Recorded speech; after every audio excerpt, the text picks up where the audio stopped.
What's up, everybody? Jamie here. We have a brand new show for you with the Comic Character Day crew called Codex's Comic Character of the Week. I'm Jamie, obviously your host. With me are some familiar and unfamiliar faces. But first off, we got Sal, the slab fairy or slab guy, as you want to call him. Up to you. I prefer the fairy because he just leaves me slabs under my pillow every night. We also got Dan Kelly here, and also the guy who started it all, Comic Character Day founder, Archduke Kevin. Woo! But guys, how are we doing today for the first show? You guys ready? Yeah, Ready. yeah, man, we're ready. All Geeky? right. Well, Sal, let's start it off. You know, you got your own comic channel too. Where can we find you? Oh, okay. I thought you were gonna pitch the Codex stuff first, but that's cool. Go ahead. I got this at the end. All right, no problem. You can find me at Sal's Comic Corner on YouTube. Obviously, I have my slabs out here in the corner. I do mail call videos, I do wrap up stuff, and I do book prep videos as well. All right, Dan, where can we find you with your art? You can go to Instagram. It's Dan Kelly Art. You can just do hashtag Dan Kelly Art, and my stuff will come up. And just click on it, take you to my page. Commissions are open, and that's Kelly with an EY. All right, awesome. And the reason this is all happening, Kevin, tell us where we can find Comic Character Day and what it was all about. Hey guys, I created a group on Facebook called Comic Character of the Day. I kind of started putting it on a different group that shall not be named. And I decided to start posting some characters that I thought were underrated and needed more love. And from there, I decided to carpe my own diem, if you know what I mean, and start it on my own.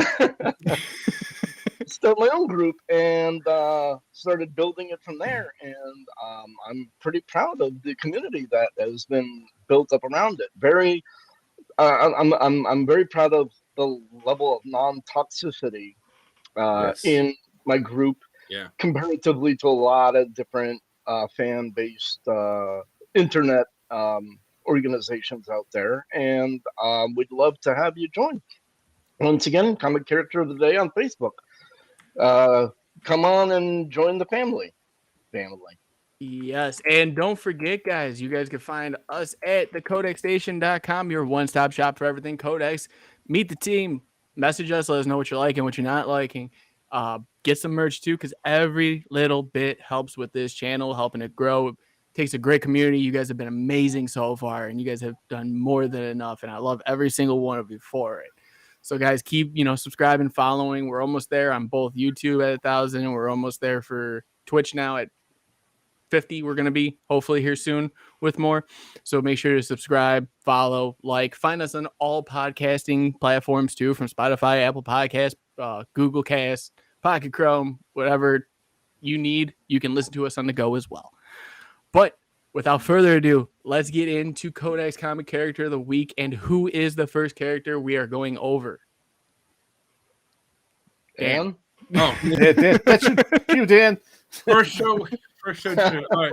Yeah, so going to one of the most popular comic characters that are out there, maybe the most popular, as Jamie is showing, the Batman, the original one, Bruce Wayne.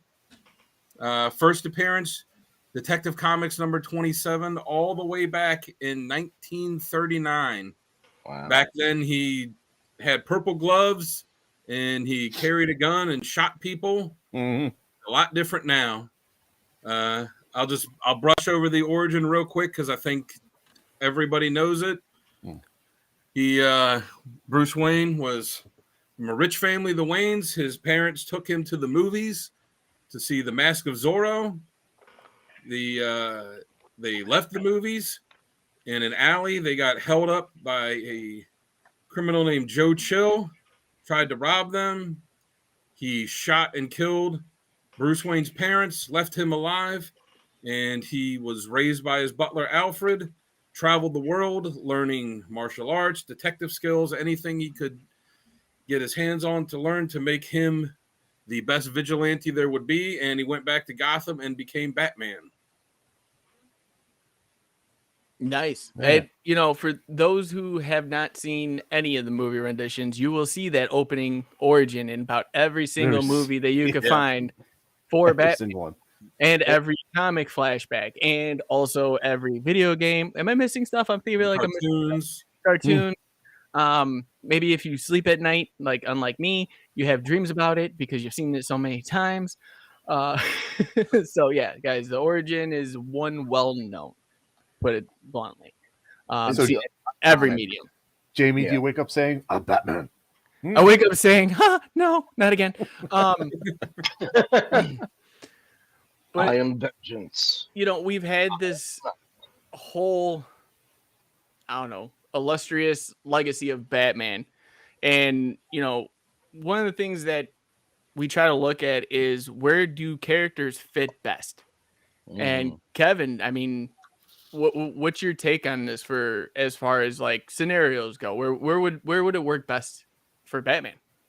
Well, my opinion is I think that Batman would work best as an urban legend. I think the idea of him taking out an entire crew with nobody knowing what the hell is going on is just the best way to portray him. Like occasionally, yes, like have him come out of the shadows, like, oh damn, having the intimidation, but having him front and center as like an iconic member of the Justice League, I think does the character a disservice.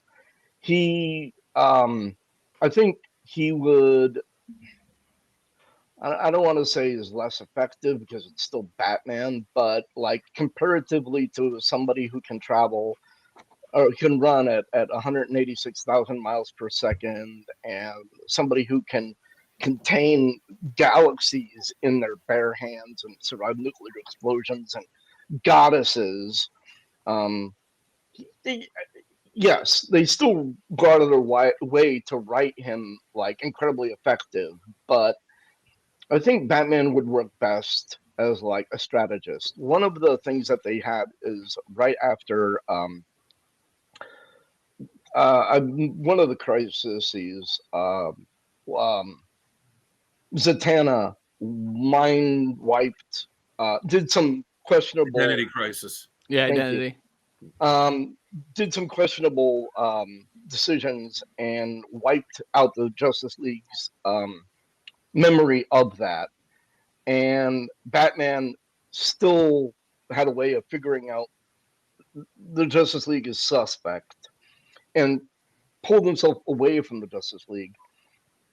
And they had a panel where they were all arguing, and Batman was on the monitor and says, "Shut up! This is what you're gonna do," and explain everything. And then like Batman out and shut it off, and everyone's just standing there, mouths agape, like, "How the hell does he do that?" And Superman was like, "He's always right." That I think is the best way to handle Batman. Like have him be the oracle of the Justice League, but having him be like the like right in front of everything, it diminishes his the best way I think to portray him, which is a creature of the night and an urban legend and somebody who operates out of the shadows and has people turn around in the middle of a conversation and he's no longer there because he got everything he needed out of that conversation. Right. So, And I think, yeah, go ahead. I do agree with you on that aspect because, like I said, that would be a good way to portray him, especially as that front leader. You know, what I mean, like he is the one that's got the plan. Batman, Yeah. for those who don't know, is prepped. You know, Yes. But- Batman is prepped. yeah. Dan, what do you think about scenario wise? Where's he best fit? Yeah, I agree with Kev that it just doesn't make like as great as Batman is. It doesn't make any sense to have him out in space fighting Darkseid or all these mega powered gods. Like at the end of the day, there's this Alex Ross painting that's great when Bruce Wayne like takes off the cape and cowl and the shirt, and you just kind of see him looking back and his back, and it's just covered in scars. Yep. You don't get that with Superman. Like Batman is just a guy.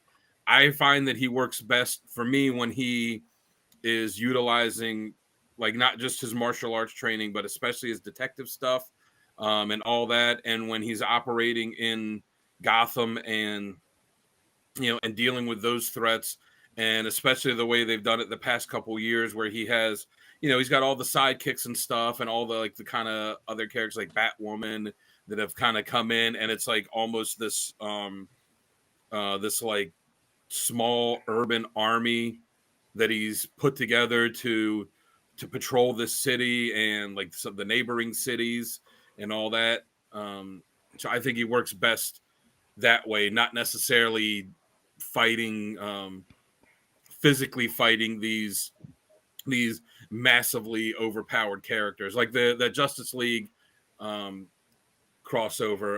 or the Justice League story, Tower of Babel, when Ra's al Ghul almost destroyed the whole Justice League, and it was because he found the plans that Batman had to take them all out. Like, that's the kind of paranoia that he has too, where it's like, all right, I'm going to have a plan to take out every superpowered character out there in case they go bad. Right. Like that kind of that detective skills, but also that like massive paranoia that he has about everything too. Again, feeding off like you said with Kevin. I mean, that's, you can't ask for anything more, especially that. To me, that's an iconic panel of the Batman looking over his shoulder, just Bruce, and it isn't Batman anymore. It's Bruce Wayne at that point, just looking over his shoulder, seeing all the scars and being like, all of this for what I do. Yeah, Superman doesn't have that, and Superman looks at the best in everyone. Batman looks at everyone and he's like, all right, if you go bad, this is how I'm going to take you out. Right. All right, Sal, what do you think, bud? Where does it fit best? Where does the Batman? The Batman. Well, Batman. I'm gonna have to agree with everybody else. He does work best in the shadows, in undercover. I don't mind as much when he goes against these super powered villains and stuff like that, because every single time the superpowered villains will always overlook him. Oh, it's just a pitiful human. I don't even really worry about you. And then that's where his best work comes in, because not only does he whatever he needs to do to take out the person or do the job, it's like everybody's freaked out, like, holy crap, you just knocked out Darkseid or whatever, So I don't mind that, but him disappearing in a conversation because he's got what he needed, him coming out of the shadows to kick the crap out of somebody, that's the essence of Batman. And you're right, Batman or Bruce Wayne trusts no one except maybe his immediate family. He trusts no one. He sees the worst in everybody and makes plans to take them out if they ever become a threat. So he's almost a polar opposite in personality with Superman, where Superman always wants to see the best in everybody and bring the best out of everybody out. Batman does not do that. So one of the things that's good.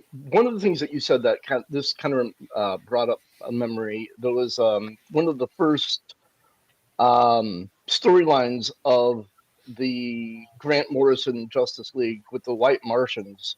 The White Martians captured everybody, all the Justice League members, and they're like, "There's something missing. What?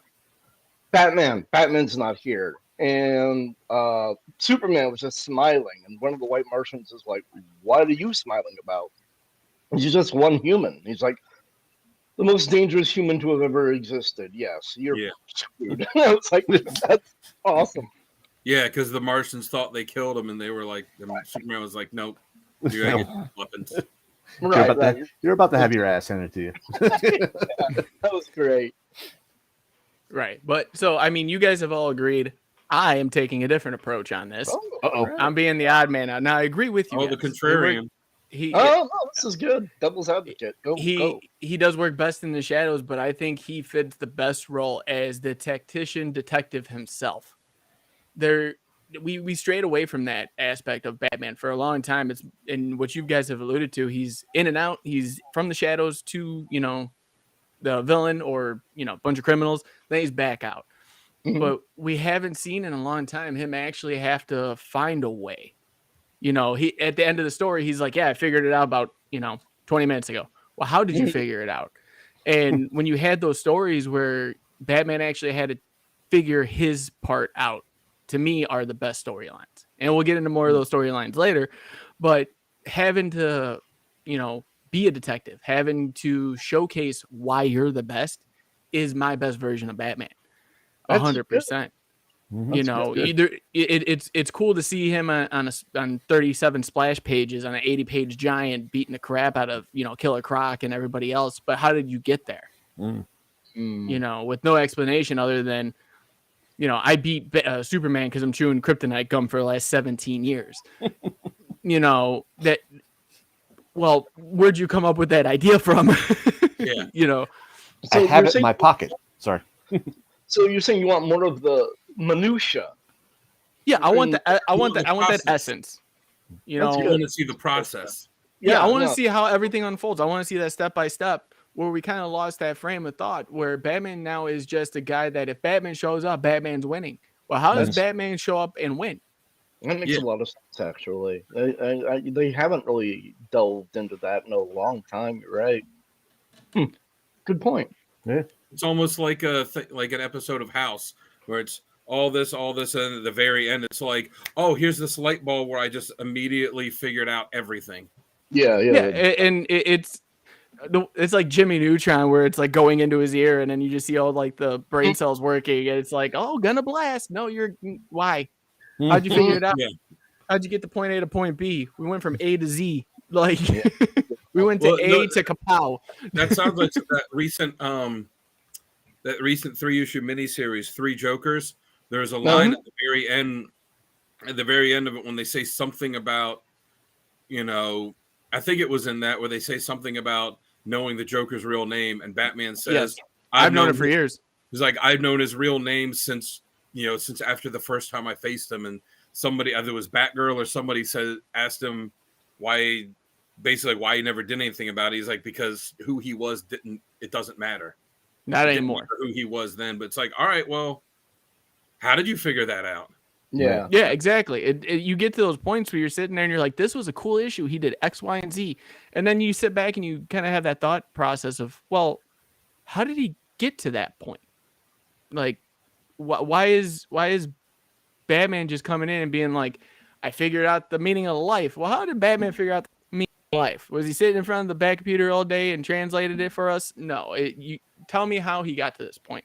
Those are the stories that make the arcs to me. I think it has something to do with the writers too, because, you know, if you're writing the character that's the cleverest, smartest, best detective in the world, you might be a good writer, but you're not that. So it's trying to find a way to write it and be believable that it would be that. I think I have it's the answer. more of a challenge. What is it, Kevin?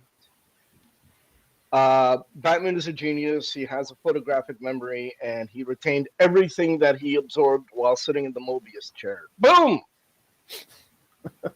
Fair I enough. thought New 52 didn't count. Yeah. New 52. Though. Everyone tells me New 52 doesn't count, and I'm collecting all of New 52, and it counts to me. It's real. No, it's great stuff. Well, most According to of it. DC now, everything counts. Yeah, Mm. unfortunately. So, Jamie, those- Tone's got a point in the chat. If you take a look at it, Yeah. it could be a very slow book trying to explain all that. Depends Yeah, on how and- it's written.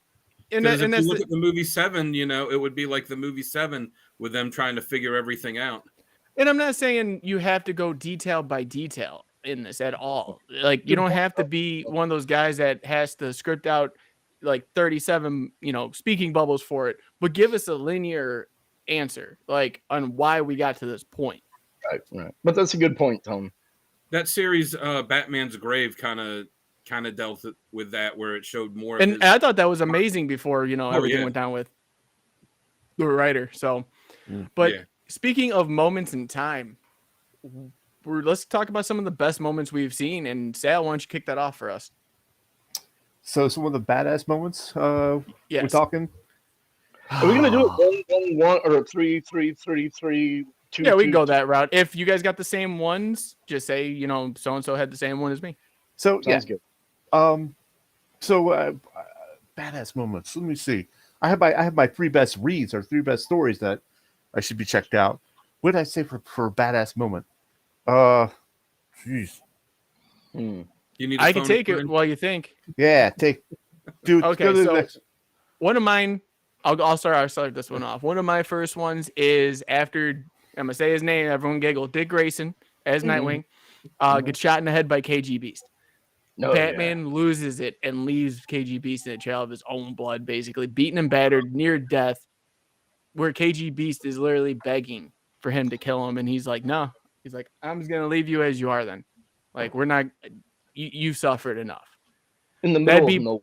in the middle of it, like a cabin. Yeah. And then we have, for me, obviously the breaking of the back from Bane. That comes in at my number 2 of most badass moments of all time for Batman. And then number 3 would be the very first fight between him and the Red Hood before he figured out it was Jason Todd. Oh yeah.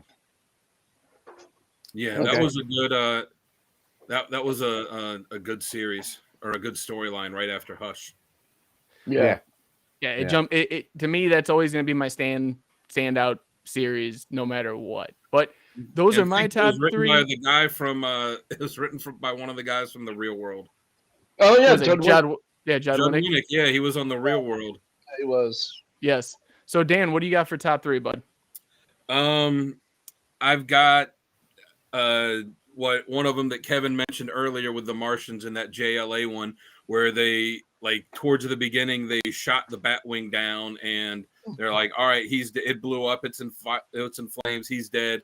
Batman's kind of absent for a while, and then he shows up, and it kind of goes into detective skills, and you don't really see the process, like, kind of how Jamie was talking, but he walks you through it, where he says, he's like, all right, superpowers, this. He's like, you're Martians. And they say, oh, what do you, and he had like poured all this liquid on the ground, and they come out and he goes, and they're like, oh, what are you going to do? And he's like, and he just strikes a match and drops it in the gasoline, and whoosh, and like they're all pretty much just taken out from that, because Martian's weakness is fire. And it was just that kind of, they thought nothing of him, and just the detective skills where he figured out who it was, and like, yep, all I need is a gas can and a match, and you're done. Mm-hmm. It was the line that he used with Martian Manhunter when he was breaking down the, like, how to take out the other members of the Justice League. There was one from the end of Dark Knight Returns when he's beating Superman and he just beats the pulp out of him. And I forget what the exact line is, but he tells him something to the effect like, I want you to remember who did this to you. Like, it wasn't some big superpowered guy or this or that. Like, it was just an ordinary old man that just, that beat the piss out of you. Martha! And then I will say I have an honorable mention. It was just the JLA story where they had, like, all the Justice League apparently were dead, but they were, like, trapped in the past in Atlantis. And Nightwing had to get a new team together, and Green Arrow was one of them. And they had this big video on the screen where Batman's kind of going over everything, and Green Arrow's just kind of running his mouth and talking snarky. And then Batman in the video just screams, "Shut up, Queen!"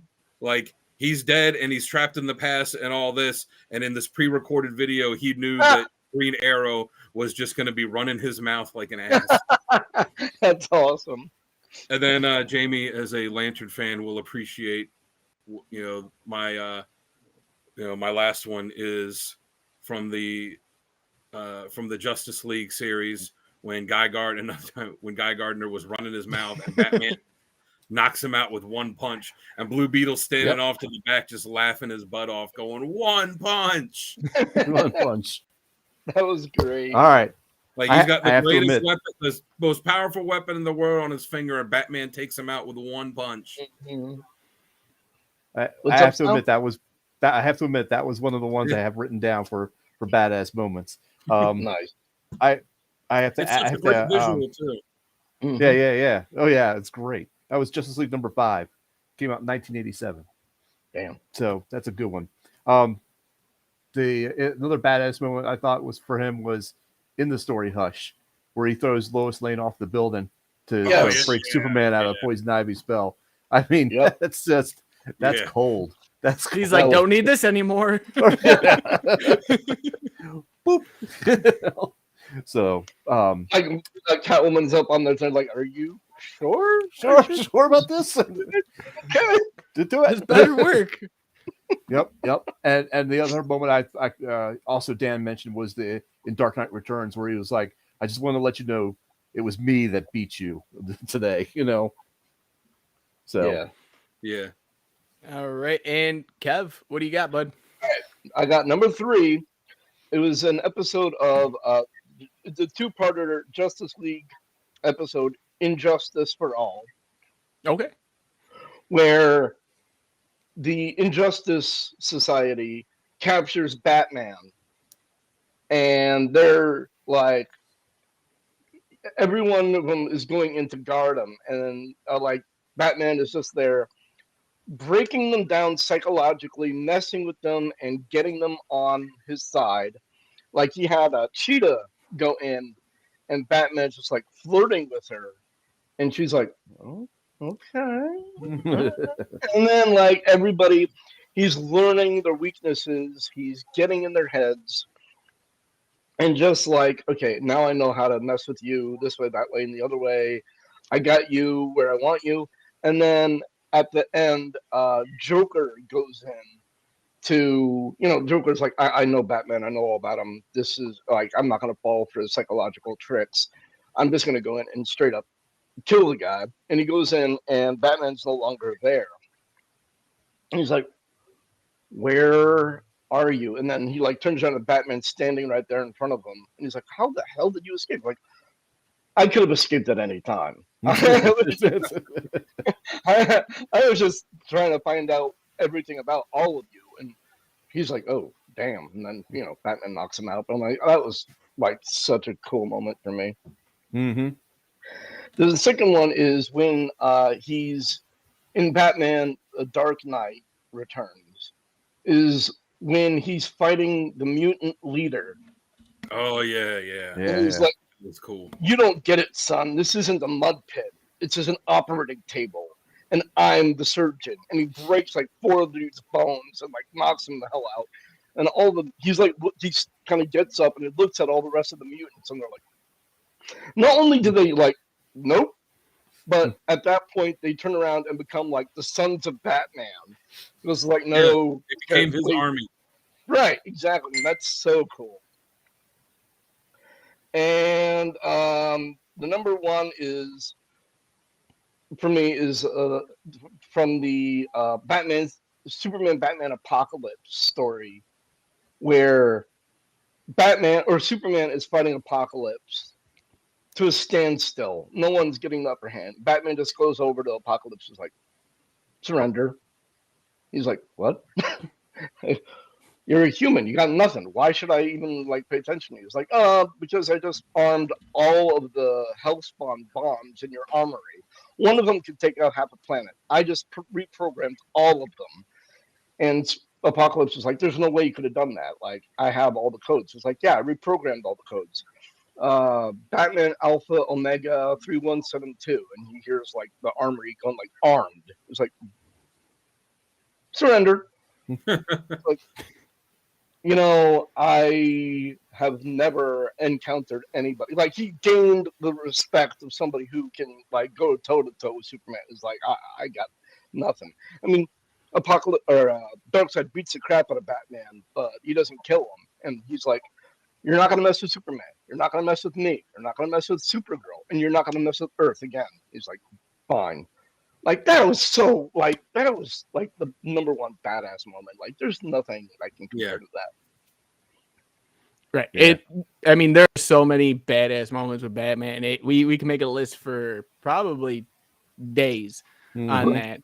But Right. I want to kind of get into some of the critiques you guys got about him on this aspect, because they could be as great as possible, but there's always going to be a downside to every character. So, Kevin, I'll let you start this one off, bud. I gotta say, I think one of my biggest critiques of Batman is like, okay, that way when he goes up against Apocalypse, he's able to set up things and psychologically mess with him. What I really find annoying is when writers write Batman where it's like, I'm going up against the entire xenomorph aliens army, or I'm going to go up against a god and win. I'm going to go up against the entire, like they I respect the way they write his prep time, but it's not a superpower. Like they make him too superhuman for somebody with no powers. It's Yeah. just it's a little bit silly at that point. Yeah, I'd say the weakness is in the writing. They people love Batman too much, and they give too much credence um to prep time. Yeah. Like they said, like, no. In prep time, Batman can take out Spider-Man. No, he can't. I'm sorry. Like Oh between yeah, the the prep time he could take out Superman. Like, no, yeah, Superman can fly up into space and shoot him with his laser eyes, before well, Batman. He just homelandered Batman at that Yeah, point. Batman was taking a nap. during the Hush storyline, Batman said, the only reason I've ever been able to like go near Superman is Superman was holding back. He let me. If Superman wanted to, I'd be a stain on the sidewalk. There's no way. Yeah. So that's at least given a little bit of realism to that. It's like, yeah, no, Superman would, yeah, Batman is they write Batman too powerful. It would be my biggest critique for the character. All right. Well, Sal, what do you think? I kind of have to agree. I kind of think they overdo the information. Like I understand the reasoning behind it. He's the world's greatest detective, but there's still a time factor to obtain that knowledge, disseminate that knowledge, make appropriate plans with that knowledge, and that in that time frame is unknown. The time frame is unknown, and it goes from oh, this new bad guy's in town, yada yada yada. By the end of the issue, Batman has him solved, locked up, and contained. Boom, end of story. And we don't see the I guess the dissemination or the absorption of the information, and then figuring out, oh, this is what I got to do. I got to do X, Y, and Z. But that in normal time, that probably takes a lot of time. Granted, for a normal person, it probably takes a lot of time to figure this out. Maybe his time is shorter, being the genius intellect, photographic memory, yada yada yada, whatever you got. But that still takes time, and he's always out on patrol. He's always doing something else. If he's not out patrolling or beating up somebody, he's in bed asleep because he's just worn his body out to the point of exhaustion. So that's how I feel. That's what I think. Fair. Although with that, they kind of established that like Batman has mastered like a Tibetan monk meditation technique where he only needs a short amount of sleep per day comparatively. But so that explains a little bit of True. his I mean, that is a real thing too. So. Yeah. Dan, what's your thoughts? My biggest criticism of the character is he spends too much time getting all these damn kids to go out there and fight criminals. He's taking all these children and be like, hey, I know I'm dressed where I can just kind of take a step back and melt into the shadows, but I'm going to dress you up in bright green and red and yellow and like some booty shorts. That reminds me of that joke. Boots. And yeah, just like we know why they did it with Dick Grayson originally as Robin. They're like, oh, this will appeal to younger readers. That's when they were giving everybody sidekicks. But then like the way that they kept doing it, like, oh, and here's Jason Todd, oh, and here's Tim Drake, and oh, here's your son Damian, and oh, here's Stephanie, and here's this, like man, somebody needs to call Child Protective Services on you. You can having all these kids run around at night, jumping around building to building, getting shot at by psychopaths. Mm-hmm. Like, so there was you might want to rethink that. There was a meme out there that said Alfred was asking, Master Wayne, why do you wear such dark colors? He goes, so I don't get shot. And he goes, well, why is Robin dressed in bright colors? He goes, so I don't get shot.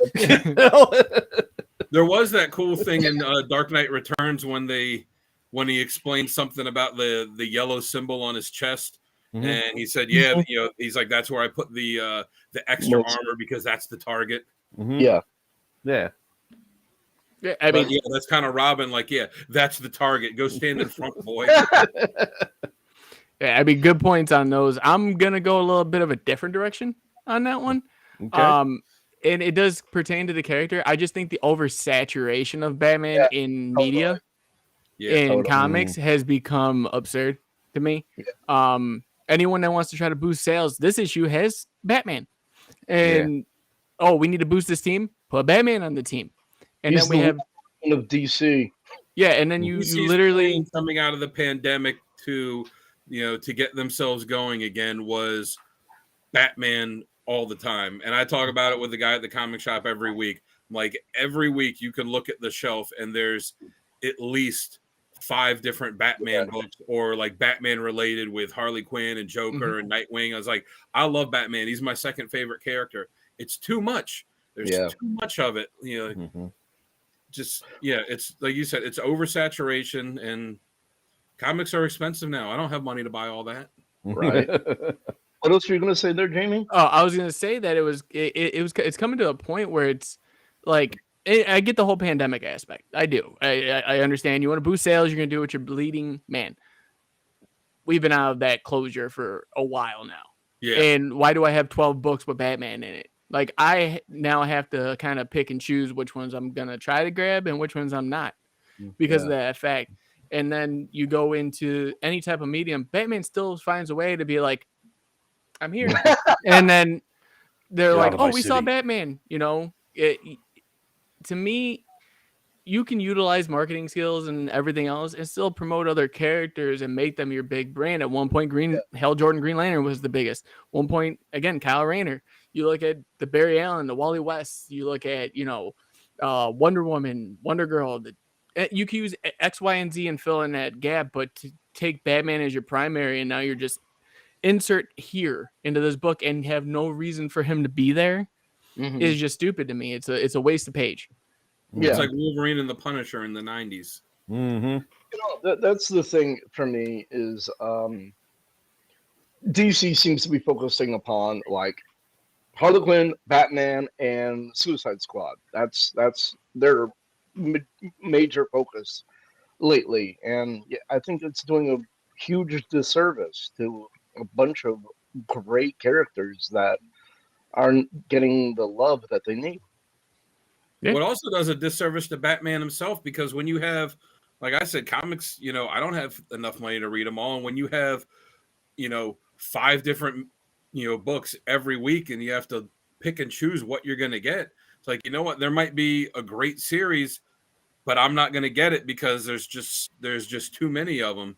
If they limited it more, like they just did one anthology book and said, all right, instead of this mini, and they have an anthology book, it's called Urban Legend. Yeah, and if they just kept the stuff to that and said, if we have something like, if they put something as its own miniseries, it's like saying, hey, this thing is really special, so we have to make it its own thing. Like, yeah, these ones in the anthology are good, but this one, it's like, oh, that one gets its own book. Like, all right, I might have to check it out. And the other thing with that is it's hard when they do it that way because when, let's say, they're coming out with 5 different Batman books a week, and one of them is like, this is one of the best stories I've read in years.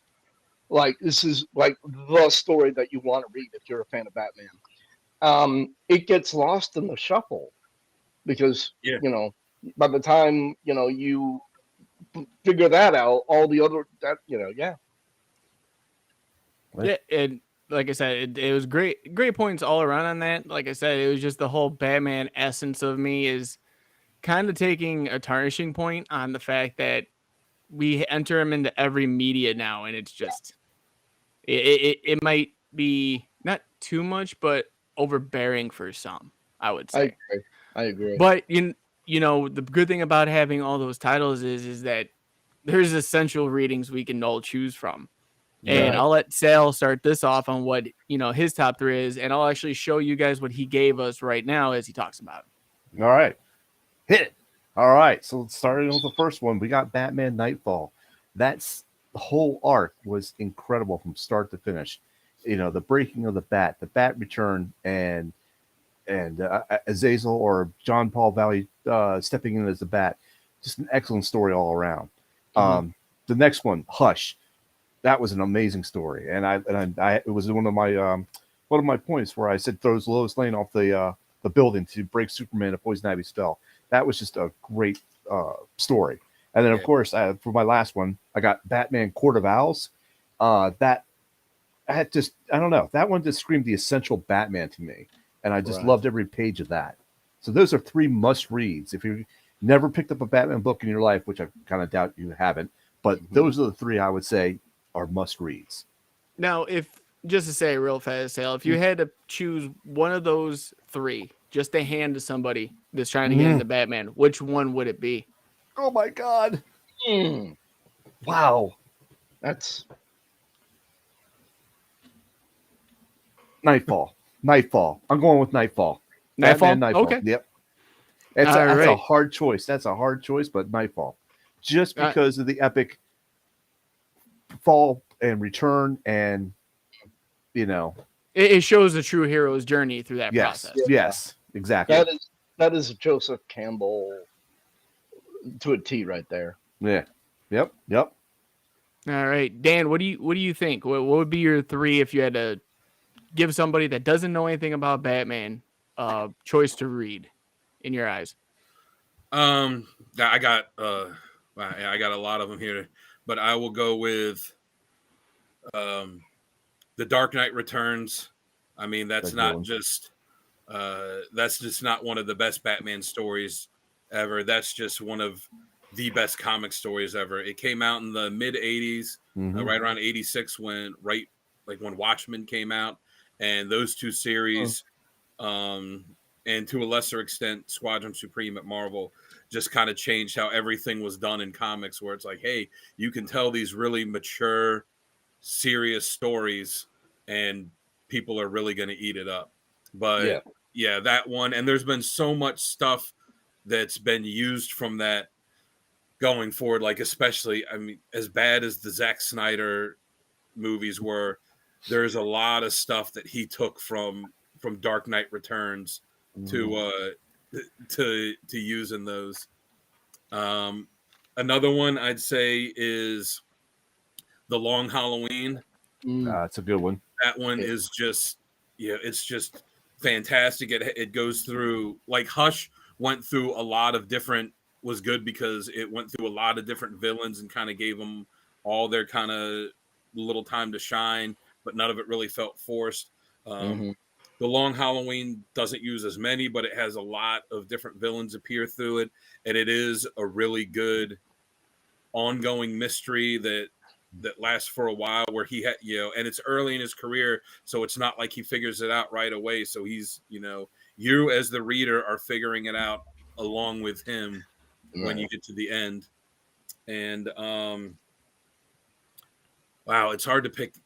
It's hard to pick isn't it? It's hard. It's hard. Yeah. Because I got so many, I'm like, oh, well, I'm thinking like, all right, well, let me say one that, that might not otherwise get mentioned. Well, Jamie already kind of mentioned Under the Hood, so that one, we'll say that one's already on the list. It's on my list. I guess I'll go with one that's an out of continuity one, where DC does these books called Elseworlds, where it's kind of like how Marvel does What If. It's like, all right, we're going to take this character and we're going to put him in this completely different situation. Like, hey, here's Batman in the Old West, or, here's Superman if he was raised in Russia. And so I'm going to go with the Elseworlds one, which was actually the first one. It's called Gotham by Gaslight, where it was Batman in Victorian times when he was trying to go after Jack the Ripper and figure out who Jack the Ripper was and stop him. And it was a really cool read. They did an animated movie based on it, which was good. It wasn't as good as the book, as you know, the adaptions rarely are. It made some changes. It was still good. I definitely say watch it, but read the book first. Yeah. Right. And I'm gonna pose that same question to you now. Those top 3 that you have, if you had to give someone one of those to start off, which one would it be? I guess I'd have to say Dark Knight Returns, just because, like I said, it's not just one of the best Batman stories ever. It's just, it's one of the top, it's one of the top 5 comic stories probably ever, for how it influenced the medium, and for what it did with that character, how much stuff it changed for the character going forward. Okay. Yeah. Good choice. Good choice. Definitely. All right, Kevin, what do you got for us, bud? So I got 2 of the same as you guys, but one different. Okay. What were the 2 same? Nightfall, all of Nightfall. I mean, the one of the things that wasn't mentioned is that period where he had on that like Tengu, or not Tengu, that's Crow, but the bat Japanese mask, and he was getting retrained by Lady Shiva. That was a great section in that I don't think got enough love. Nightfall usually is like just the story, the trade paperback. It has the beginning, but there was a lot more to Nightfall in the spin-offs of that whole era. That was such a great run. Dick Grayson taking over, the whole thing was just an amazing run. I thought it was great. It was like Batman at its peak. So that was number 3. Number 1 is, of course, Dark Knight Returns. I mean, that pretty much brought in the Iron Age, the modern age of comics. It ushered in the anti-hero era of comics. The 90s, pretty much all of the 90s their runs to that seminal story, and it flavored all Batman stories and who the character was moving forward. Before that, it was always the brightly colored, silly, campy Batman. Dark Knight Returns made Batman like a great run and great character again. And number 2, I'm surprised nobody mentioned, was The Killing Joke. Oh yeah. That was on my list too. It was, like I said, it's hard to narrow down. You got very tough. Don't worry, I got 3 different ones. I marked that one off. And they had several different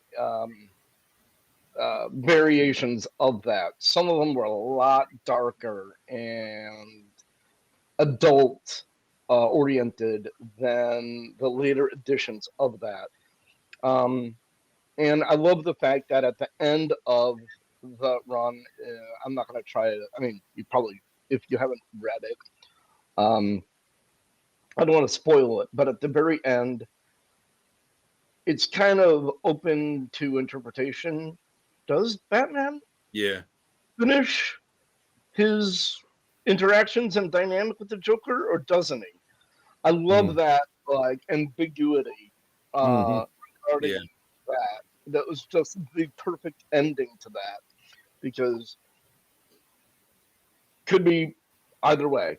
It was such a great run, and I love the fact that it focused entirely upon the complex relationship between those two characters. Thought that was wonderful.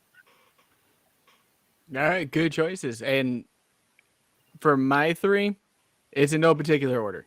Okay. So first I'm going to go with Batman Eternal, which I thought was a fantastic run in the sense of I had no idea when I got back into comics that how predominant the Riddler could be in a series. My second would be Dark Knight's Metal. And the reason for that is all of the offshoot single one-shot issues on how he actually took over everybody's powers to become this alternative Batman. Because as I said earlier, the whole detective process, it actually explains how he does it in the story, and how that came to fruition. And I would say if I had to pick a number one, this would be my number one, and that's Batman White Knight. Yeah. Is that the That's a good one one, too. where? Is that the one where the Joker is the good guy and Batman is the bad They guy? flip, they Yeah. turn the flip on it and make And him the they've good done guy. a bunch of continuation series of it. Yeah, like the one with John Paul Valley, which was Curse of the White Knight. They had White Knight Presents Harley Quinn. Right now they're doing Batman Beyond the White Knight, and then they had White Knight Presents Red Hood, which is a totally different telling of the Red Hood, which I actually enjoyed. But yeah, those would be my three in that particular, not particular order, but at least order. It's funny. I haven't read any of those. And Oh, now, you gotta dive into them. They are for me. They're a must. I have to. Yeah. Okay. White Knight, especially that one. Especially White Knight. That one's really good because it, like he said, it kind of flips the script on the whole relationship with Joker, and not just with Joker and Batman, the whole Batman cast, and the whole Gotham family. City. But like especially with Batman and how the people of Gotham perceive him in relation to what he does and the Joker and everything else. All right, fine. It's on my list. It's on the to-do list. I'll throw one more extra one out because I'm surprised that none of us mentioned it. Like I said, is Year One. Yeah. Well, real fast, if anyone wants to catch and see and listen to what I'm talking about when I say Batman White Knight, go check out the YouTube channel at the Codex Station. We have a decoding panels episode with all the issues, basically summarized for you, so you can go through and listen to it and get an idea of what it is. Did you just mention that as your number one, just to hype the group? No, because I was the one that showed everyone that book. Synergy. Fair. You don't want me to do it for the show anymore? Okay, we're good. It's called Segway, man. Just let it ride. You gotta let it go, Kevin. You gotta let it go. Just let it go. Like Frozen. But no, speaking of all those great, interactions of what we would read, let's get into some of the best writer artists. And Dan, you want to start us off with that, bud? All right, I got I'll just run through the list pretty quick. I got 4 artists and I think 6 or 7 or 4 writers and 6 or 7 artists on mine. So for writer, I was gonna say with that, let's go with the top writer and artist for you on that aspect. That way, because if you go through the 5 to 7, we're probably gonna have the same ones. Oh, that's tough. Like if you see Batman, who do you think's writing and who do you think's the artist? I don't know because for writer, I guess I might have to go with Denny O'Neil. With the stuff that he did, that really even like Dark Knight Returns really cemented Batman as just being a wholly serious character. But really before that, the stuff that he was writing for DC for characters like Batman and for Green Arrow was what really started to push the boundaries of what they could do and making stuff serious and not really campy. He had introduced some great characters, some really great storylines. And for artists, I'll probably have to go with, even though we didn't do the most amount of stuff, I'll have to go with Jim Lee, but that's also, I'm biased because Jim Lee's my favorite artist. But like the stuff, I mean, so many Batman images that you see on T-shirts and media out right now is stuff that Jim Lee drew, which, granted, is because Jim Lee's president of DC now, so he's gonna put his stuff out.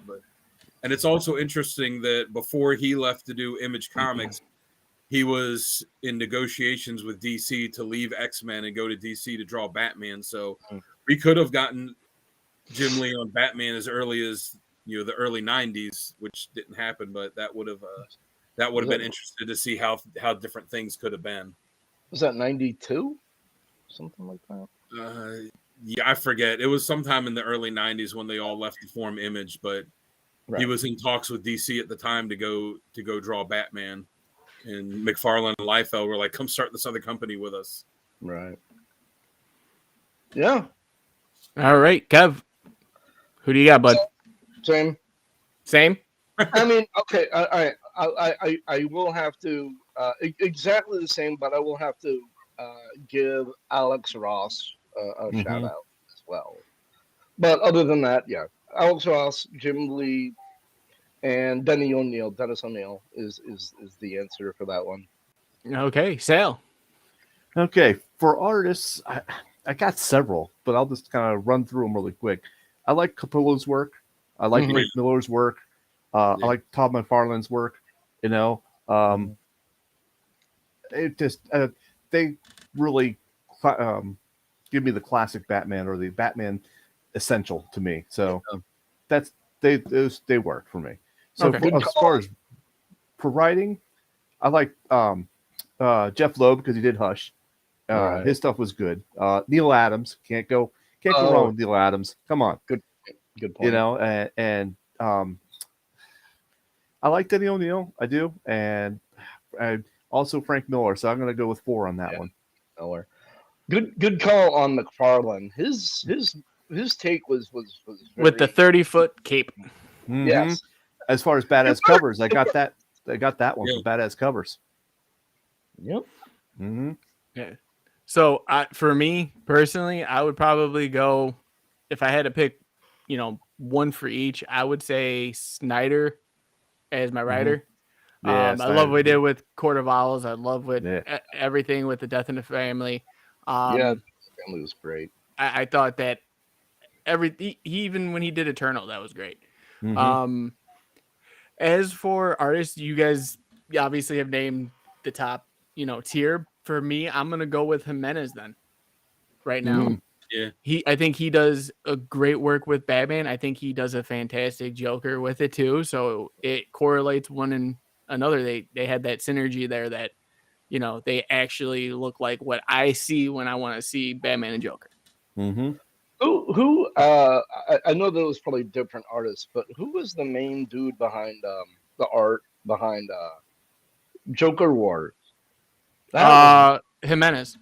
Yeah, there you go. Okay. Because I think it was a mix. I think it was certain books there was Tony S. Daniel, and in other books it was Jimenez. Is the one that has the Joker with like the bat symbol as his eyes? Is that Jimenez? You know what I'm talking about? The one that he was showing earlier for the detective. Yeah. No, that was Detective 880 or something. So. Let me look that up. Yeah, look that one up. Pull that up, Sale. Yeah. Stand by, please. That's gorgeous. That cover. Yeah, I used to have that poster, but that left when I left Illinois. Someone else with like McFarlane who drew a Batman with a big cape that was pretty good was Norm. I don't even know if I pronounce his last name right. Norm Brayfogle. Okay, great one. If you Google Norm Brayfogle Batman, the images will come up. You'll instantly recognize his work. Okay. Shoot me a text with that name, would you? Yeah. Thank you. Yeah, that works. Well, I guess last thing we have is some covers.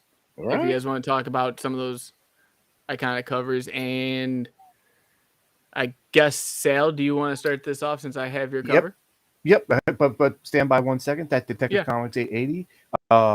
Let's see. Writer, penciler, inkers, colors, letters, editor. Oh, hold on. Artist was Jacques. Oh, is Jacques? So okay. Yeah. No wonder. So stuff too. Yep. He's got a new series coming out that looks pretty good. Yeah, I just read One Dark Night. That was good. I like his work a lot. All All right, so for my badass cover, go ahead and throw that up there, Jamie. Batman number was it 423? I think that's Beautiful. 423 if I remember right. That's just a awesome cover. I just love the cape with the bats in the background, awesome. And as far as a single shot story, also good, because you see Batman from everybody's perspective in that book. Yeah, I remember that. That was really, really a great take. Yeah. So Kevin, we'll get yours up there right now, bud. You tell us which one it is, and All right. Honestly, now that I posted it, I probably should have put the one on there that actually had the issue number. I don't remember what issue this was, but this is the beginning of Hush, isn't it? Yes, it is. No, Issue. 608. Batman 608. The 608. second print. Because Okay, the so first I print's the one where he's like kicking with the boot. Mhm. Right. The connecting So I cover looked with it up. Superman. Yeah. So I looked it up, and it's Batman number 608.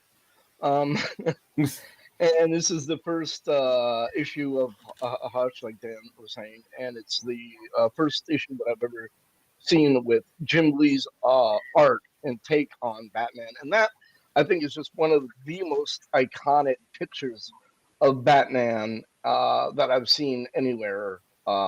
It's everywhere all the time, and when I think of Batman, that's exactly the picture that I see in my head. Yeah. Okay, Yeah, Dan. I know you got one or two. Yeah, mine was that that older one. I don't know, did you get it when I sent it to you? I did not see it. All right, I got a printout of it. I can hold it. It's an old one from 1939. It's Detective Comics number 31. Oh, right. Is that the Mad Monk? It's just it's just such a fantastic. Yeah, you're right. The Monk. It's a fantastic cover. It's kind of got this eerie kind of old school vampire look to it as well. And I know Neil Adams kind of did an homage cover to it later on, but to me that just kind of encapsulates the eeriness of Batman, with the moon in the back and the clouds, and he's just kind of there with the cape covering most of them except for the bat symbol. It's just really striking. If you see something like that on the newsstand, you're definitely going to want to pick it up and say like, oh, what's this? What's going on here? Right. Right. Jamie? Did you? I was say, did you have another one, or is that the only one that you had up for that one? Yeah, I mean, I had a few of them. I also had the Hush one that Kevin had. I also had the Todd McFarlane one that Sal had. One that I think is really striking, and it's not the cover to an issue; it's the cover to the trade for another great Batman story, A Death in the Family, when they killed. Oh, and it's just a scene. Good thing I switched mine. Yeah, and it's just a scene from the book where they put that on, on the cover. But that image of him holding the beaten, dead body of Robin, and then just the stark black background that it just says it all. And then you see his face covered in shadows, but you do kind of see a little bit on the eyebrows where it looks like he might be crying, and it's just especially with that black background, like it's just so striking. It's stark. Yeah. Yeah. I voted to die. So I'm gonna go with that, but I'm gonna make him unalive again. Yeah. 635 for me. Oh man, that is gorgeous. It's a Matt Wagner cover, isn't it? Mm-hmm. Yeah. Wow. But yeah, that's awesome. That's the one that caught my eye when I got back into it, and I couldn't stop with Red Hood from that point on. Very good. Very good. Good choices, everybody. That was a good storyline too. Very good. Stretched out even in the annuals, which was great. So yeah. All right. So we have gone through pretty much everything we could think of with Batman for this episode. I'm pretty sure we can come up with more. I know we could. But we got a structure now. There's a lot. There's a lot out there to cover. I Yes. mean, okay, so to end it, basically, is there any like last thoughts? Feelings, objections on the character? I'll let Sale take this one away Okay. before we close this out. Everything we have said here barely scratches the surface of Batman. Barely scratches. This is like the very tip of the iceberg. Because once you hit that tip and start going in to dive deeper into the Batman realm and the world, it's like a never-ending pit. It's like Alice in Wonderland down the rabbit hole. You're going to keep falling. So there's tons of stuff of Batman world stuff. I'll say that you may not like something else, but you'll like this part of the Batman world. There's just so much out there that you can get into. All right, Dan. I'll say if you are interested in getting to Batman, now is a good time to do it. Like we said, there's a ton of miniseries and regular series and stuff that come out every week. Any week you go to the comic shop, there will be a new issue of some kind of Batman thing. But even if you want to just stick to the core books, Batman and Detective Comics, both of those books just started new directions with new creative teams. This is the newest issue of Batman. I think this came out this week, right? Yeah, Last week. Last week, yeah. This came out last week. I think it's the second or third part of the series. Yeah, it's the third part of the series with new writer, new artist, new direction.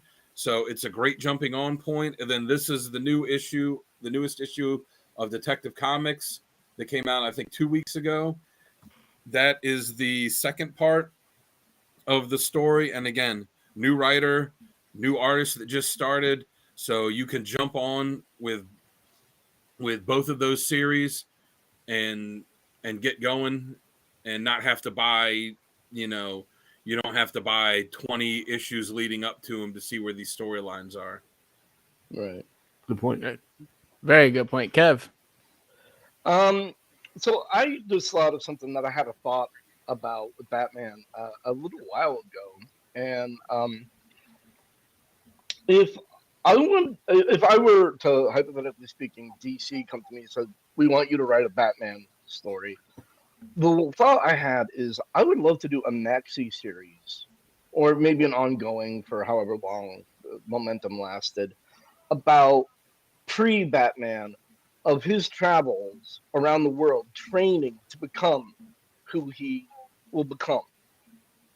How he learned how to do the escape artistry, how he learned the psychology, how he learned the martial arts styles, how he trained to become Batman. I think that would be a run that kind of is strangely absent. I mean, I know that there has been occasionally an issue or two out there about that, but I think there's a lot to be told about the late teenager, early 20s Bruce Wayne before the bat crashed into his study and inspired him to become a full-on superhero. I thought that would be a neat run. DC, if you're listening, Kevin is available. For the I'm right open to price. negotiation. Yes. Yes. For the right price. Let me tell you. He doesn't come cheap. I'm open to negotiation. So cheap. No, Yeah, pretty much. I mean, like I said, you guys brought up good points. Yeah, we've only, scratched the tip of the iceberg, but I think we gave a fair point to those out there that are trying to get into comics, where to start, where to look for, give them an idea overall of what Batman is and, what to find and what to look into, because at the end of the day, that's what we're here for. Give you guys an outlet so that way you guys can learn a little bit more and, maybe even take some of our word for it and try something new, but with what you guys were saying, as far as now is probably the best time to jump into it, with everything that Batman's got going on. I mean, at one point there was 12 titles that were Batman or Batman adjacent out at one point, and those were the only comics that were out. So now is a great jumping on point if you're trying to get into the lore of Batman. Not saying to go all the way back to, Detective Comics, but to start now and start fresh, now's a great time to do so. Yeah. And one of the things I'd like to add is the current writer of Batman is James Tinian the Fourth, and that Current writer now is Chip Zdarsky. Yeah. Oh, Tinian oh, left. my bad. Tinian had some great books. Yeah, but Tinian had some good stuff coming out with Miracle Molly and right, but also he introduced a lot of new characters. But Chip Zdarsky is also, yes, he's also on fire. Everything that Zdarsky writes is hot, and this would be a great time. If you could only choose one, I would recommend the main Batman title that Chip Zdarsky is running. It's probably the most intriguing thing that I've read in quite some time. You can't go wrong with a book that he writes. Yeah. Absolutely. True. He just hits fire every time. But yes, with that being said, I feel like we can close this out. I'm going to give everyone a little time to tell the audience where to find you and, any last words. So Sal, kick us off. Where can we find you? And any last words for the episode, bud? Okay. So you can find me on YouTube at Sal's Comic Corner. I do various videos of unboxing, mail calls, and also boxing up books to be sent out and books to be prepped to be slabbed. So come check me out. As far as any last words, dive in. Just dive in and start reading something. You'll enjoy it. Yeah, and if you guys check out his YouTube, videos and his channel, make sure you check out the Painter's Tape edition. That is exquisite. Yes. Dan, where can they find you? And you have anything last to say, bud? Yeah, you can check me out on my Instagram page, Dan Kelly Art, or you can just go on there and type it, hashtag Dan Kelly Art, and click on something. It'll bring up all my stuff. That's Kelly with an EY. And I post my art on there and music. Commissions are open. And just check out what I'm putting up there. And am actually in the process of working on my own comic, which should be hopefully within the next few months published. Ooh. So we'll see. Awesome. Now, Kevin, buddy, we're talking about comic character of the day and give us some parting words, bud. All right. So when I started the Codex station, no, I'm sorry. I was like, hang on. Wait a minute. Are we in an alternate version? Alternate universe here? When I came to Jamie in a dream and told him to start his podcast. Right. Yeah. In his head. And everyone wonders why I wake up crying every morning. So my group is Comic Character of the Day, and we're on Facebook, and we're once again very proud of the non-toxic community that is the environment there. I post a character of the day, and I don't have who it is because I want kind of people to guess or get intrigued about, like, I don't know who this is, which creates a conversation around it. And I post a cover that I think is cool every day. Dan generally adds a question, and we would love to have you join up and take part and join the family. And we look forward to seeing you soon. And one of the things that Jamie usually adds to his parting farewell is be kind to each other. Great advice. I love that, Jamie. Thank you so much for that. But one of the things that I would like to add is it's as equally important for you to be kind to yourselves. I know that I'm a lot kinder to others than I am to myself.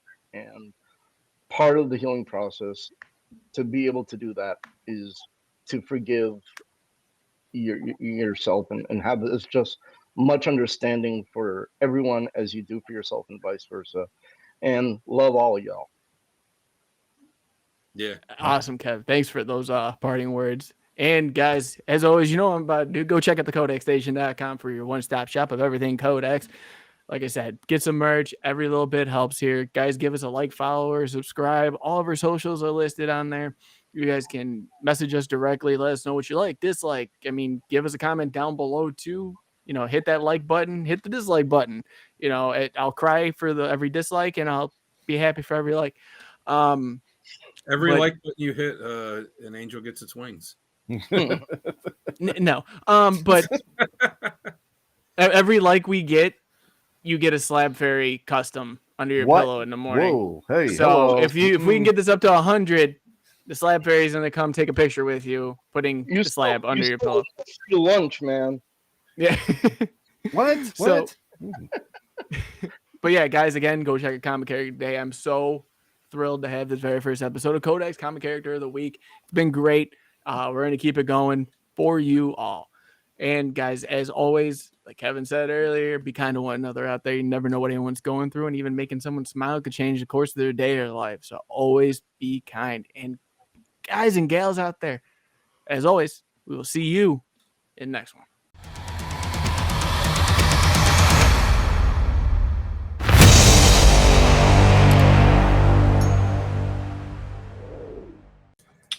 Very nice. That was Yeah, awesome. I just went and saw the new Superman movie during that intro. How was it? It was fantastic. Was it Fantastic Four-ish? Okay, all right, very good. I got $10 saying I'm gonna have to deal with the monetization occurrence tomorrow morning. Hey, man, everything was, Everything was, appropriately. Wow, that Talk about sounded very Italian mobbish. Everything was, Well, acquired correctly. All right, ladies and gentlemen, welcome to the Codex Station Comic Character of the Week. We're bringing you the heat faster than a speeding bullet tonight. Today, we're soaring into the stratosphere of one, the only, the ultimate Boy Scout, Big Blue, Mr. Superman himself. He's not a god. He's not a soldier. He's not a billionaire with a grudge. We're talking about Superman, the Man of Steel, the symbol, and the hope.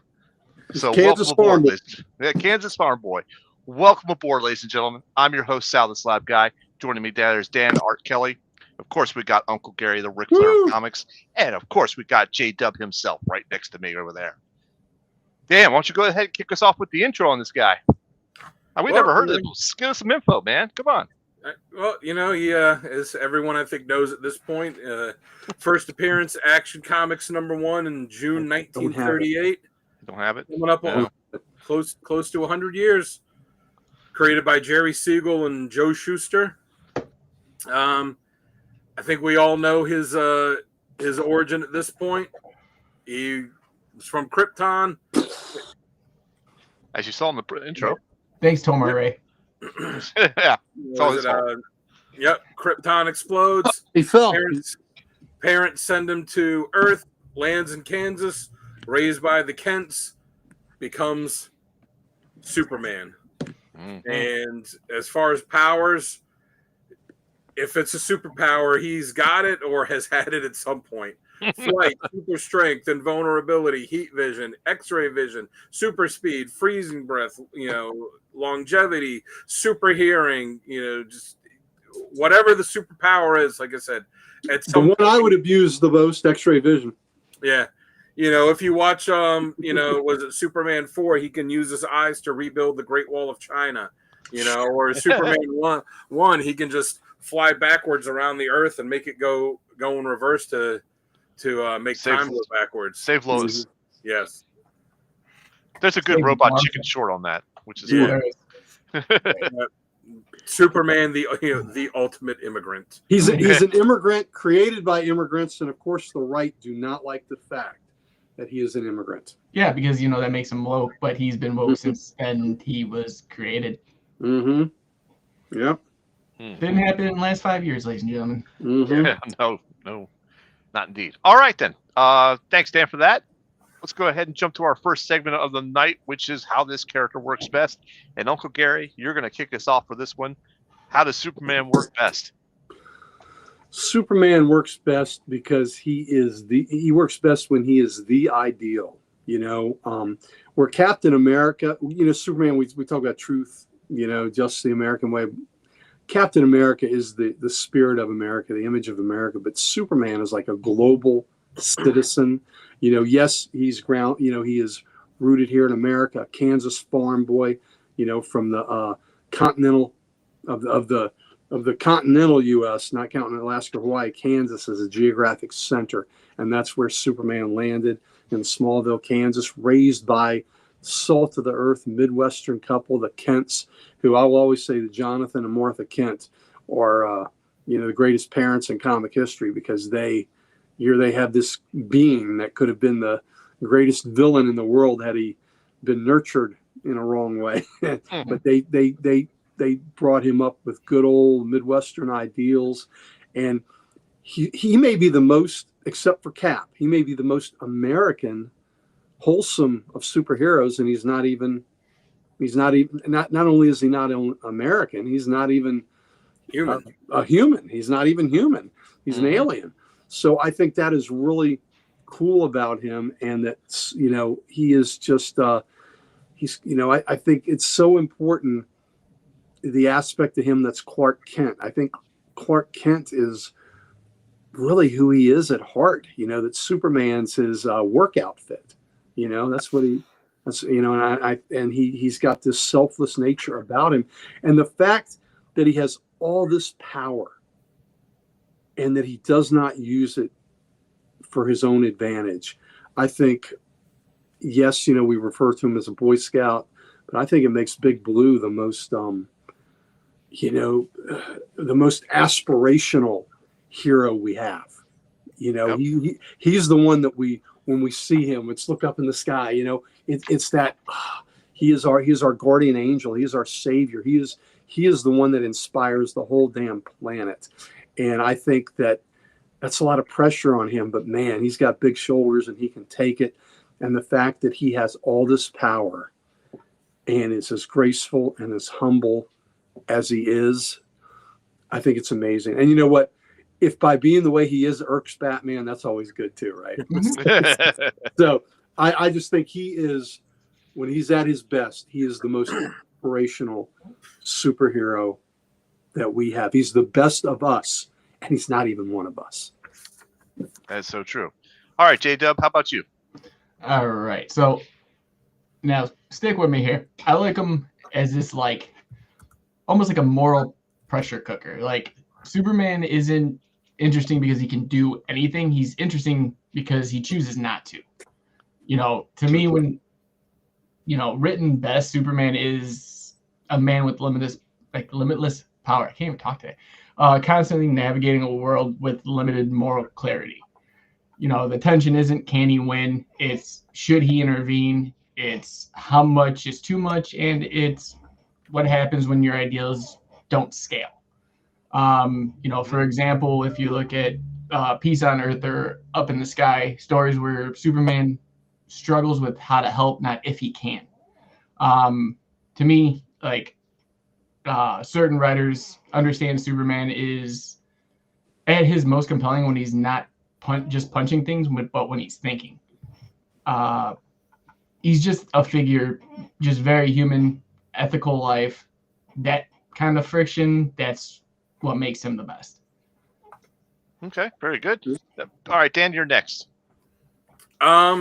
Yeah, like these guys said, kind of, when he is inspiring others, and it doesn't always have to be through a big battle or a big speech. There was a scene was it Superman? Was it Superman Unbound? Is that the new one that just started? There's a scene that shows this girl sitting there just playing an acoustic, sitting in the park playing an acoustic guitar with her guitar case out, and she's singing something, and then you don't even really see him there. You just hear this voice, and he goes by and drops $1, or a $5 or something in her guitar case, and he says, "I listen to every new song that comes out, and yours is really good. Keep it up." And she's just like, but it's that kind of stuff that he's he doesn't just inspire by saving the world all the time. It's knowing he can do that, but also that he still takes the time to do little things like that. Just I'm just gonna real quick, real quick, just drop a buck in her guitar case and say, "Hey, I like your song. It's really good," and it's one of those things. Jamie used to say it all the time. It's like, just one small, simple act of kindness could change someone's entire day. I just watched a video the other day of Usain Bolt, and it was this montage thing of him getting ready for races and him just like giving a fist bump to whoever, not like another racer, but like whoever happened to be there, like working security or working at the race. And like every person you saw him like give a little fist bump to or talk to for a second, you just saw their face like brighten up and how much it changed their day. Just this like few seconds interaction. Well, Superman's doing that all the time, all over the world. Leads by example. Yeah. In a baseball term you will like, Dan, he's Cal Ripken. Yeah. Exactly. He's Ripken when Ripken broke the record and then did the walk around the trot around the stadium, just high-fiving and shaking hands the whole time. Yep. And he's Ripken in the sense that Ripken just came out and was going to tip his cap and go back in, and his teammates pushed him out and said, "No, you go do this," because he was too humble to do it himself. And that's Superman. Superman's not going to be the one to just go and and do all that for the crowd, but all of his teammates are going to say, "No, you go do this." And they know he's the best of them, just like the other heroes know that Superman is the best of them. And then I also like it when he's just beating the snot out of bad guys. When he's fighting the seemingly unstoppable foe. And he can let himself go. He can just let it hang out. The dark, Toy Man, all right, whatever. But, like Mongol, Darkseid, Doomsday, the heavy Luther, hitters. to Metallo to an extent because he's got the kryptonite heart, Brainiac, like these, just mega villains that, like you said, he could just let loose on. Mm-hmm. Mm-hmm. All right, very good. So going last year, unfortunately, that means you guys covered every single point that I was going to make. That's because we're awesome. You guys are.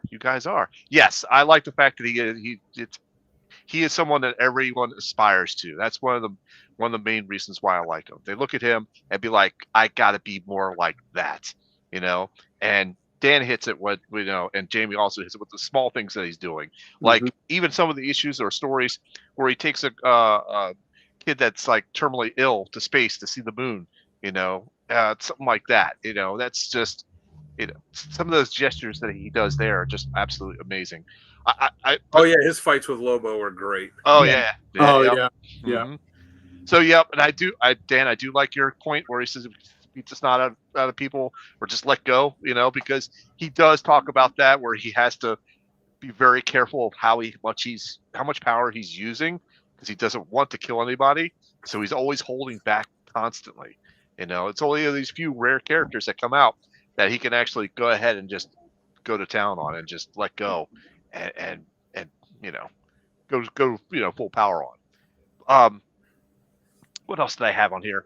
On a team, I think he's like the natural leader. Like everybody looks to him as the team lead type situation. Mm-hmm. So everybody, if Superman says like, "Okay, this is what we're doing," everybody's on board. No one questions it except for Batman. The cover of JLA of Justice League of America 102 is an iconic cover, and he's up on this rock. Everybody, Well, I was going to talk about that. What he does for children. Yeah, that one is. I almost put that in my badass moments because that could have been a badass moment. But that could have been. That could have been. Does anyone have that as a top cover? It's not a top cover. No, it's not a top cover. No. If Jamie did that, shame on Jamie. Just for laughs. All right. So that's pretty much it. That's it. Go ahead. Before we started this, when I jumped on, Sal was ignoring me and talking to his wife and telling her like, "No, this won't be too long. This will be a quick episode." So we have to make sure that we all pontificate a lot, so that we can make a liar out of Sal. Okay, that's fine. Are we doing it like Charles Dickens when he wrote A Tale of Two Cities? That first sentence was like 2 pages long. He was getting paid by the installment. So the more he could stretch it, the more he was getting paid because it was being published, in the paper, in installments. Yeah, you're right, Chris. He is. I think he plays for the Cowboys. He was a tight end, and then now he's wide receiver. All right, let's go ahead and jump into our next segment, which happens to be badass moments. Backfield too many times. Dan, why don't you go ahead first for badass moments? All right. So I picked. We said this is a revisit. When we started doing this show, one of the first episodes we did is like the third episode, I think, second or third, was Superman. So I tried to pick different stuff for moments and covers and reading and all that. This was the second episode. Yeah. So I picked 3 different moments this time. All of them are pretty modern ones. One of them is from Superman issue 705. And this is when Straczynski was writing the book. And I almost, I was considering putting this storyline on my recommended reading because it was really good. It was called Grounded. And it was Superman was kind of questioning, almost if he was doing as much harm as he was doing good in these battles and, and what happened. And he's just decided, like, I'm going to walk the country, like, and see. And there was this kid that wanted Superman to come save him from this abusive life that he was in. And he had made this big Superman, this big banner with his logo on it. I was going to hang it at his house, and his dad comes out and like tears it up and beats on him, and beats on his mom, and his Superman, because they all knew he was going to be walking through their town, and Superman still the kid still found a way to get the banner up, and the dad got pissed and hits him and throws him down in the basement and locks the door, and the kid's screaming, no, like Superman, and Superman, as he's walking by down the street, he stops, super hearing, and sees it and goes and rips the door open, the kid's like, oh, thank God, I knew you'd come save me. Saves the kid and his mother from the abusive father, gets, make sure that there's charges pressed against the father and that, the mom and kid are going to be okay.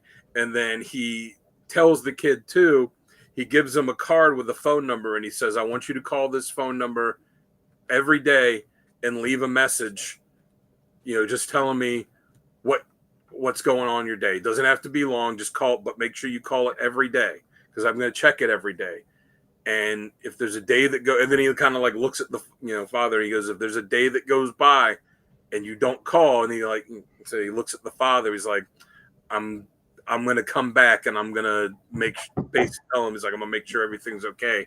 Kind of look at the father at that point saying, stay in line.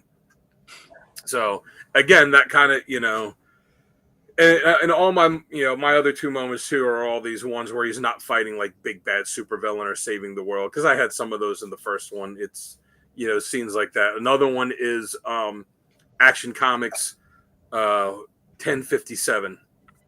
And it's the first couple pages of it, and it just shows, it starts, you just see Metropolis there, and Superman's feet and this other guy's feet are just kind of dangling as they're sitting, and Superman asks the guy, how's work? And, the guy's telling him, like, yeah, steel work pays overtime, it's good, he's sitting there eating, and he asks Superman, you want some of these? And, he goes, yeah. And you just hear this, see this crunch sound effect. And then the next page is a big 2-page spread. And you see that it's the 2 of them sitting together on this, this big I-beam up in the skyscraper that's being built. And it's just Superman sitting there eating lunch with this guy that's a worker and, asking about how his day's going, how everything's going. He's saying he's having problems with his son because he's not listening, and he's, stole some money from his wife, and, saying, I don't think that I can do anything, to help him because I made this mistake. So I'm just an ex-con. And, Superman says, no, you're the perfect dad for this. He says, you made the same kind of mistakes he's making, paid for them, had the guts to stick around. You're just exactly what he needs. And then Superman, here's this thing like, Lois calling him. So he's got to, tells him like, all right, I got to go, work calls. And the guy says, he says, no worries, get going. And hey, you don't have to keep checking on me. You got the universe to take care of. You can't be wasting time on some ex-con you put away. And Superman goes, I'm not checking on you, Glenn. I just like eating lunch with friends. That's all. Thanks for the chips. See you soon. Flies off. And, again, it's just the little things that he does to make, you don't have to do a giant thing to make the world a better place. It's all that's awesome. All simple little acts that he's done. I love those moments. Yep. Mm-hmm. And then the last one I have is Superman, Man of Tomorrow, issue 12, where you see Atlas, holding up the heavens, and then Superman comes up and he goes, he's like, what do I need to know? And he tells him, this is the weight most can't bear. Superman asks him, how much does it weigh? He says, the most you can bear plus more. Superman goes, do we do a handoff? And Atlas tells him, take it not with your hands, take it with your heart. And then, you see it transferred and Superman holding it up and saying, oh, the weight's impossible. How long will you be gone, Atlas? And then the rest of the issue, you see each page is, something going on in Metropolis somewhere. And Superman is kind of taking the day off to help Atlas with this. So you see all these other people that are helping with stuff. Supergirl's on one page helping get people from a fire. There's one page where there's a cat stuck in a tree and this little kid climbs the tree to get the cat out for this, for this older lady. You see Black Canary show up and help. You see Firestorm and, the Flash and, and Jimmy and Lois and all this. And then at the end, you see Atlas come back and say, how are you holding up, farm boy? And Superman says, putting up hay. And he says, keeping everything from crashing down, it means sacrificing much. If not for you, I'd have sacrificed a day no father should miss. My daughter Calypso was radiant at her wedding. I don't need an oracle to know she'll have joy for the rest of her days. Zeus was certain no one would ever volunteer to spell me. His face when he saw me escort her at the ceremony. You've given me a day of memories I'll cherish for eternity. And now I accept my burden again. And, then you see him take the weight back and Superman's left there and just, totally spent. And, that's a bad when you're taking literally the weight of the heavens, of the world, of everything, and literally holding it on your shoulders so that someone else can go, have that special day that they need to have. Who else is going to do that other than Superman? That's pretty cool. I like it. That's very like true. it a lot. All right, JW, you're next. What do you got for badass moments? All right, I took one from last one too because I needed to. There was no choice. So for my first one is comes from Injustice, where Superman punches a hole straight through the Joker's chest. I don't care how many Superman revisits we do in this lifetime on this station, that will always be on my list. Don't care. So basically, Joker tricks Superman to kill Lois Lane and, spoiler, their unborn child using Scarecrow's fear toxin laced with kryptonite. The moment Superman realizes it, he snaps. And he doesn't just kill Joker, he punches through him like paper. It represents the moment Superman crosses that line. It's shocking, not because he's mad, but because we see what happens when you break the man who's supposed to be unbreakable. It, sets up so much emotional brutality, and it also sets up the entire Injustice universe with one action. Mm-hmm. Very true. Next one comes from Action Comics 775. So the Elite, they're a hyper-violent authority-style system, challenges Superman's old-school methods. They humiliate him in public, so he shows them what he's really capable of. He uses fear tactics, disables each one of them systematically, and lets them think he's finally gone dark. Then he drops the hammer. I could do this anytime, but I choose not to. again, like I said, from my point at the very beginning, how I like it. He proves that That he was on can my be, list the first time we did this. yeah, but I It's so good. read it It's because so of the good. fact of this. He proves he can be brutal, efficient, and terrifying as they are, but chooses the harder path, which is mercy. Superman goes full Batman for 5 minutes to prove a point here. Like, it is just awesome. And the last one, I think Uncle Gary get a kick out of. This is from Adventure of Superman 626, and Superman lifts the Spectre's soul. Wow. This isn't just Superman punching a monster or burning a hole through steel. This is Superman carrying the literal spirit of God's vengeance, the Spectre, across the ethereal plane. Just let that sink in. In this arc, the Spectre is spiritually wounded and broken. He's lost his host and his sense of purpose. Most beings, mortal or divine, would just run. But Superman, he doesn't understand the full scope of what the Spectre is, and he doesn't care. All he sees is someone in need. So what does he do? Superman reaches out, grabs the Spectre, grabs his essence, carries him physically and spiritually to safety. And here's the badass part for me. He says, "You're not alone. I got you." Superman's will, compassion, and moral clarity are so strong that they bridge the gap between physical and metaphysical.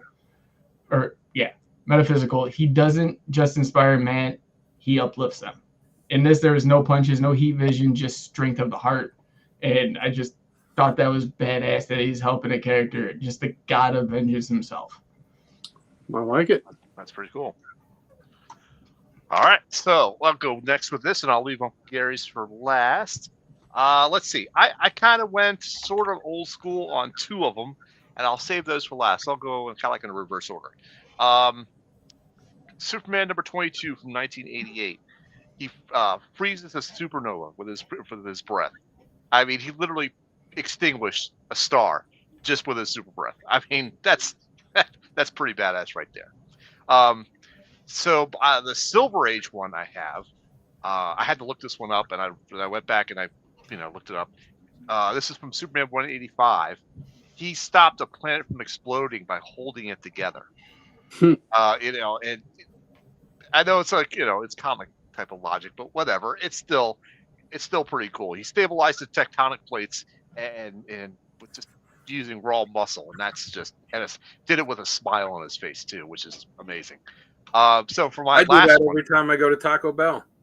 no, you destroy planets. Hold it together. I stop it from There's a exploding difference. by holding it together. No, you destroy planets. I'm sorry. No, that's Chris.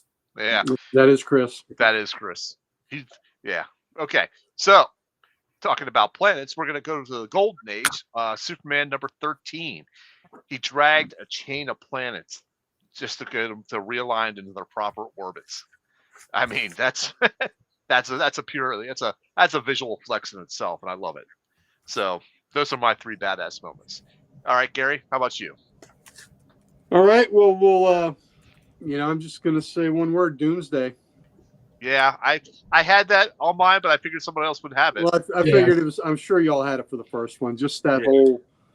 I mean, that whole epic battle was just as badass as it gets, given every last measure, and stopping Doomsday at the cost of his own life. I mean, that was one of the greatest battles ever in comic history. So that whole fight scene. In Volume 2 of Superman, in the John Byrne relaunch, in issue 22, he executes 3 criminals, and that,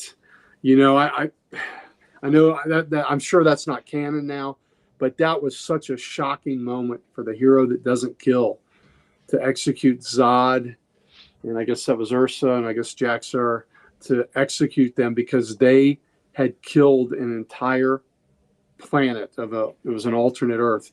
They had killed the entire planet. They'd killed billions of people, and Superman, and they were from a Krypton that made them a little bit stronger than he was. So he knew he had to take an ultimate measure, or he said he would have to take an ultimate measure, and he couldn't just put them in the Phantom Zone, and he executed them with kryptonite. And that, I mean, even the cover of that is shocking, where he's wearing a hood, and he's going to be the executioner. But the fact that Superman executed three criminals, and for a character who had that moral compass to do that, I guess that is just, it's not the actual execution in the manner, but it's the fact that he had to do it, and that was like tearing him apart, Right, absolutely. And I think actually, Jaxter actually strangled Zod to death before the kryptonite killed him. But still, when they turned on one another. But yeah, the fact that he was going to do that he'd be willing to go against everything. He went against everything he believed in because he knew that this was unchecked power that he would not be able to stop if push came to shove. Kind of the way that that Wonder Woman killed Max Lord, because Max Lord had said he was going to take control of Superman, and what are you going to do about that? Yeah. Well, she said, "Well, I know what I can do about it." Snapped his neck. Didn't hesitate on that.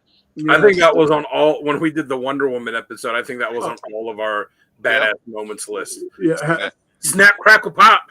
As well, it should have been. So for Superman to execute, and then the last one is I'm going outside the box here, and I already talked about Sal. This is just a cover, and I've always thought that this cover is the most badass Superman cover I have ever seen. So there it is, right there.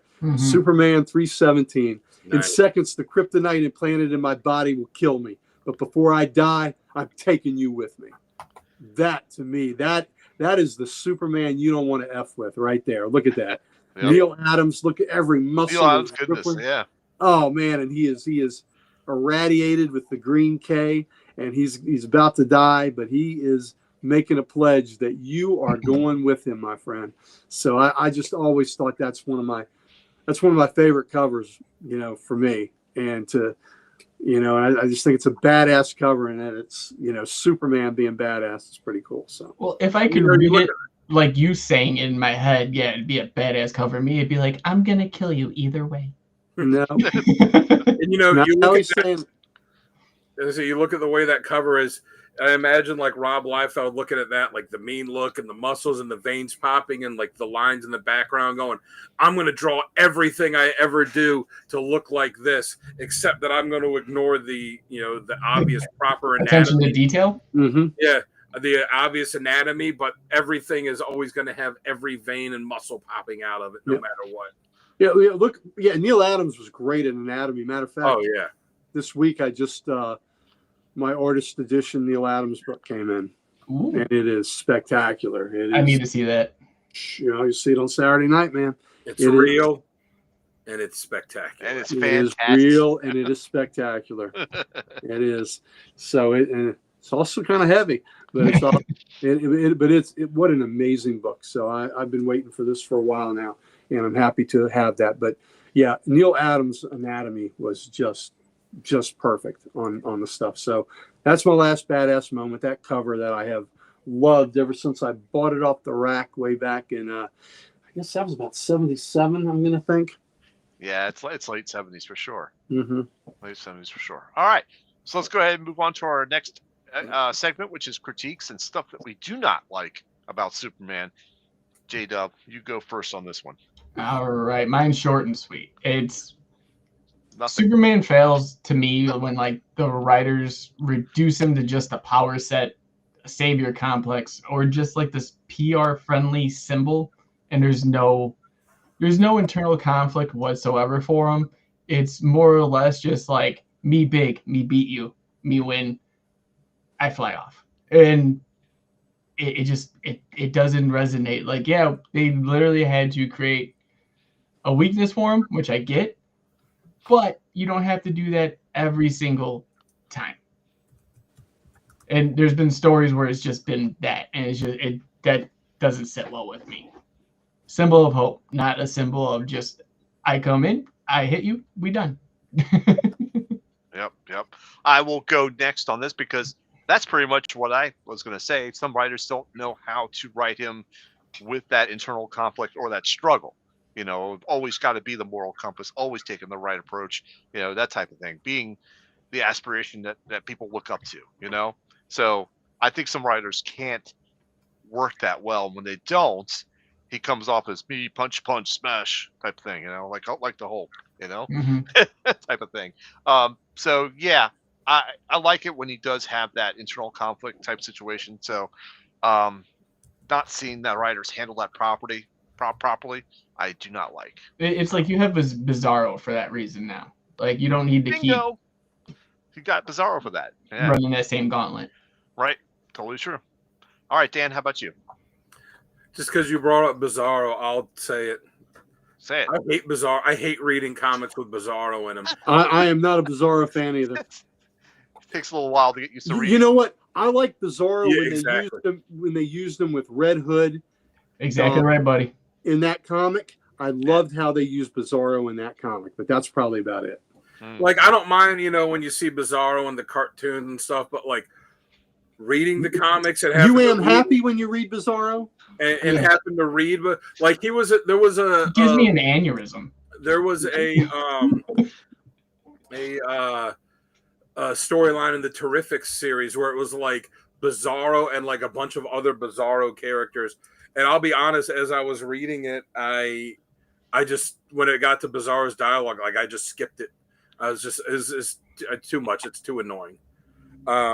Anyways, but my critiques of Superman is I think that they've diluted him with too many other Kryptonians and Superman-like characters. Yeah. Lois Lane was Superwoman recently for a little while. Lana is Superwoman. There's Superboy. There's his son, who's also Superman. Sorry, 1 second. I have to open this for Emily. What is this? It's a Superman toy. What am this? What am this? Anyway, what was I say? Yeah, like, Lana and Lois and his son, and then the other Superboy and the Superman of, was it the Superman of China? Yes. And then like the kids who's watching, and then there's It's Into the Spider-Verse, but with Superman. Yeah, and then there's Zod and and his whole thing, and always bringing different President Superman. Yeah, it's just it dilutes it. Supergirl, all of the Kandorians. When they brought Jor-El back, like the list just keeps going on and on. No, thank you. Just keeps going on and on and on, and it just And you see the dilution of, it's not just with him, it's with all the Bat characters and the Flash characters and the Spider-Man characters, and it's the Venom symbiotes, and it's whenever it's like, oh, we've got this one concept that's really cool, let's do it 100 other times and beat it to death. Exactly. Yeah. It just gets it's too much. And the other thing I'm tired of is I'm tired of the evil Superman trope. It's cool, it's been done. I don't think there's any new ground that they're going to be able to tread with, oh, what if Superman was evil or this happened? Like, no, we've seen it too many times. There's nothing else you're going to do with it. I'm not interested in seeing, a comic like, oh, Superman's going to be bad now or be out of control. Like, no, you've gone to that well too many times. All right. So that's Okay. That's it for me. It's just it speaks to, well, we don't really know what to do with Superman, so let's make him bad. All right. Understand that. All right, Gary, you're up. I think with Superman, and they don't do this much anymore, but I hate it when they make Clark Kent such a bumbling idiot. Yeah. I mean, he's a damn good reporter, and I love that most of the time, in the recent Supermans, that's what he's been. He's been an intrepid reporter. He does his job well, and I like that aspect of it instead of a klutz that has to run off because he has an upset stomach all the time. So I don't enjoy how they, would make Clark such a patsy all the time. So I like the more modern take on Clark being not being a wuss. So it is the perfect cover though, because no one would. I think the best way they did it was an All-Star Superman. The way that they had it's like, it's not just, oh, he puts the glasses on, and it's because you look at like, oh, Superman, Oh no, where'd you go? Where'd Superman go? Oh, here he is. Oh no, he disappeared again. Like the way he did it, they drew him like he's wearing a suit 2 sizes too big. He kind of hunches over a little bit. His hair's a little bit unkempt. He's kind of klutzy. Like you would never look at that guy and go, "Oh, that's Superman." Well, being klutzy is one thing, but make him a buffoon is another. Yeah. So, or make him a wimp is another, or, a sensitive constitution. I don't like, he's a reporter. I mean, he's digging down, he's getting the stories and things like that. So, so when we make Clark to be too much of a clown, I think that's my criticism on that. And then, I think maybe there's too much designer color kryptonite. Let's just have a few. Yeah. Let's just have a few basics. Instead of all the, rainbow kryptonite, jeweled kryptonite. And all the other gold, green. I mean, if a couple different colors, okay, sure, that's great. But we've got the whole. It's like a Green Lantern spectrum of kryptonite. Yeah. And we've had it for a while. And then, as foolish as that was, in the, I guess it was 1971, the great cover where he's bursting the chains. All the kryptonite on Earth was turned to lead. And that was foolish because then you've got a character that basically has no weaknesses now except for magic. And you've taken kryptonite off the table. So that was kind of nuts. But we need kryptonite. I just don't think we need, we don't need Baskin Robbins 31 flavors of kryptonite. Yeah. We're good with red, with green. Was it? Is it gold? The one that takes his powers away? Yeah. Yeah, we, like you said, I totally agree. I like the Baskin Robbins. Yeah, Baskin Robbins. Yeah, 31 flavors. All right, so on to our next segment now, which is top covers. And Uncle Gary, I've got you loaded up first. You ready to go? Yeah, let's go. Let's do this. All right. So the one in the middle, nice. I know Dan used this the last time he did his. We had talked about it. But Superman 14 by Fred Ray there. That is a book I covet. I would love to have that book at one time. That is, to me, the quintessential Superman cover right there. I love it. And that's from 1941 or 42. It's January, February 42 cover date. So it would have come out in 1941. My oldest Superman is Superman 10, which happens to be the first bald Luthor in that book. I would trade that 10 for a 14 in a heartbeat. I've actually held 14. Damien has one. It's beautiful. It's wonderful, but it's an expensive book because that cover is so damn iconic. But that is as good as it gets as far as I'm concerned. And of course, it's a black cover. So, and in the background, if you look really closely, you can see there are etchings of a tank and a plane there, at the bottom of the shield. So, but the black covers are always hard to get. The one on the left is Action Comics 484, and that was an anniversary issue. And I used it for a couple reasons. And one of the reasons is because it had the inset that had Action Comics 1 in it. So I could highlight that at the same time. That's the cover that changed comic history right there. So Action Comics 1 is highlighted on there. And to have this other great cover by Garcia Lopez, who is just, he's so smooth in everything he does. Beautiful image of Superman. And this is, the Earth 2 Superman marries Lois in this 40th anniversary book. So, I mean, it's just absolutely, magnificent. So that was, 1978, that book came out, and it was just spectacular. And, and if you look in the bottom, that's not the Daily Planet. That's the Daily Star. So the Superman of, Superman, the Earth 2 Superman, the original Superman, worked at the Daily Star. Anybody remember the name of his editor there? Perry Brown. We all know Perry White, but the editor of the Daily Star was George Taylor. So for those that care, and so there's the Daily Star building, and it's just a beautiful image. And I think that's everything an anniversary cover. I like that too, buddy. Yeah, I like that too. Right on. Yep. But I just think that's everything an anniversary cover should be right there. How wonderful to celebrate Superman and Lois getting married. And the one on the right, man, that is a top 10 cover for me of any book. Mm-hmm. And that's the book I like to this is the issue I like to tell people and show people and say, how can you look at this cover and not want to read what's inside? Yeah. I mean, how do you look at that cover and say, oh my God, Superman's got Cap's shield and Thor's hammer? How did that happen? How do you look at that? Yep. And not want to read that damn comic? So I think that is one of the best covers ever to make you open a book, right there.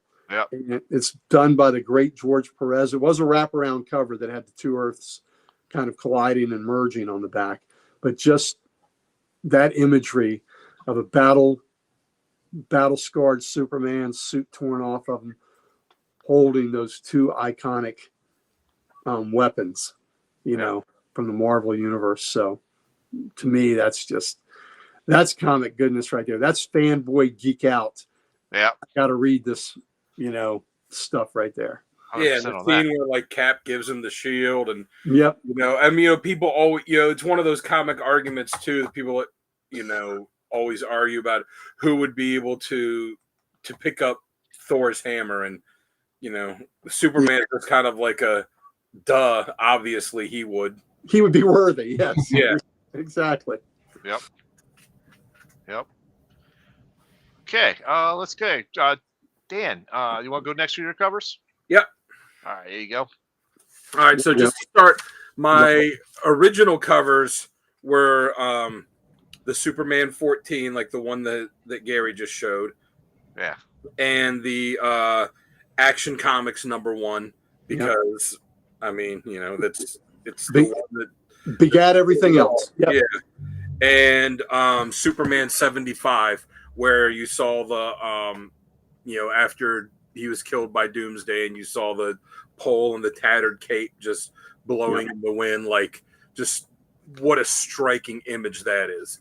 But again, wanted to pick 3 new covers, and you'll never have a hard time picking a great Superman cover. There's so many, and I had a hard time just narrowing it down to these 3. I love you picked 3 flying covers, or one leaping cover maybe, but yeah.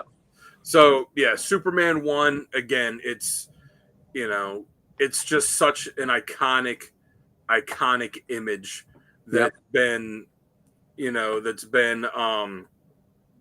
reused so many times, reprinted so many times. It's been used on all kinds of merchandise. It's been homaged so many times.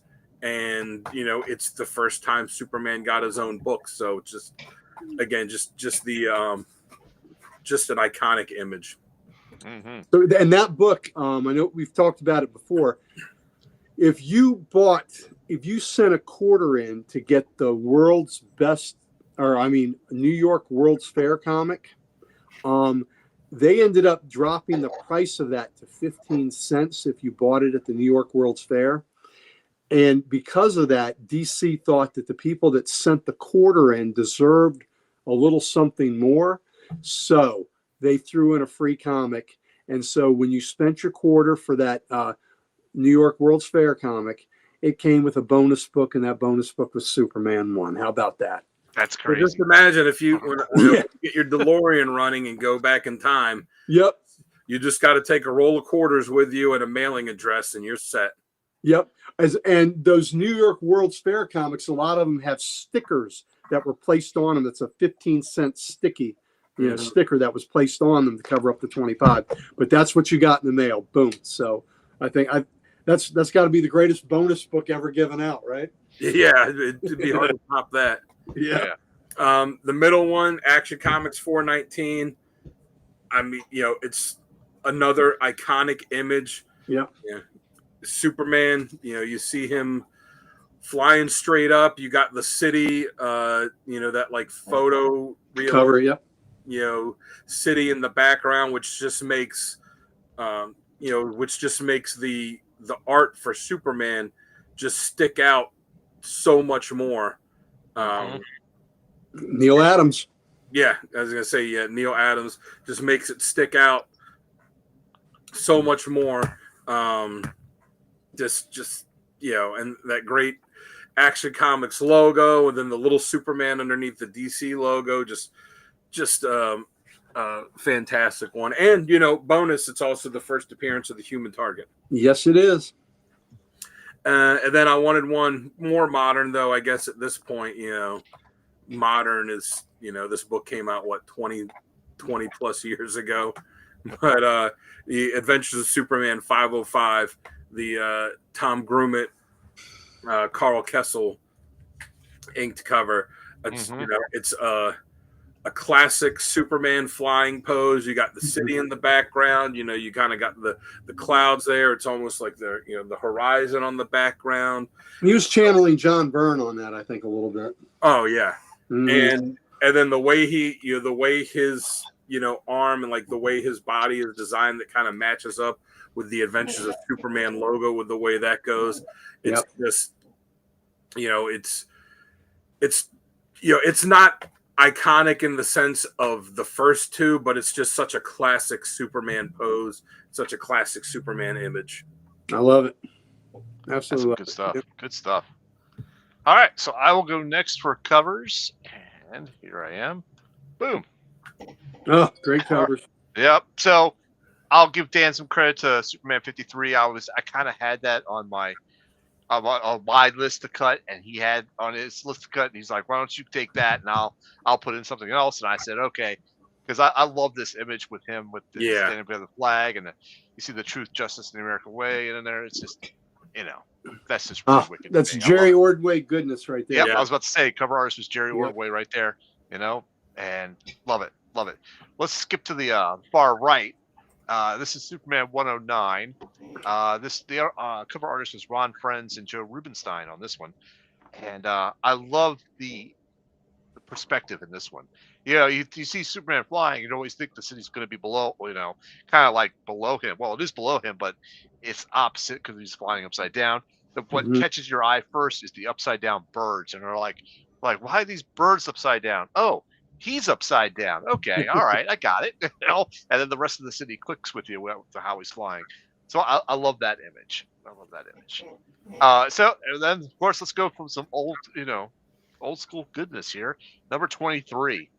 I actually had to look up the artist for this one. It was Jack Burnley. Oh, nice. And he's going after some Nazis. And how do you not like that cover? Come on. The war cover, and the war covers are always more expensive, so that is a very highly collectible cover. There's a great war cover where it's an issue of action where he's on top of a Zero and he's getting ready to punch through the cockpit, and his cape is blowing the opposite way because of the way the Zero is flying. And he's sitting on the nose cone of the Zero getting ready to punch it, and it's like, oh man, I would love to have that cover too. Yeah. You should see the original 3 covers I sent to Sal. And showed me that Sal doesn't pay attention when I send him stuff, because I just sent him like 3 ridiculous covers. It was like just Superman just being just being an absolute dick. And I sent him I was like, here's my top covers, and I'm expecting a laughing emoji, and he just texts back, nice. I'm like, nice. Even look at him. Did you send him the pillow biter cover? No, he did not send the pillow biter cover.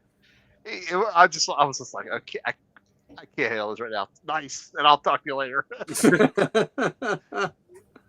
All right, Jamie, are you ready for yours? Yeah. And you don't see too many covered. You don't see too much of Superman swimming.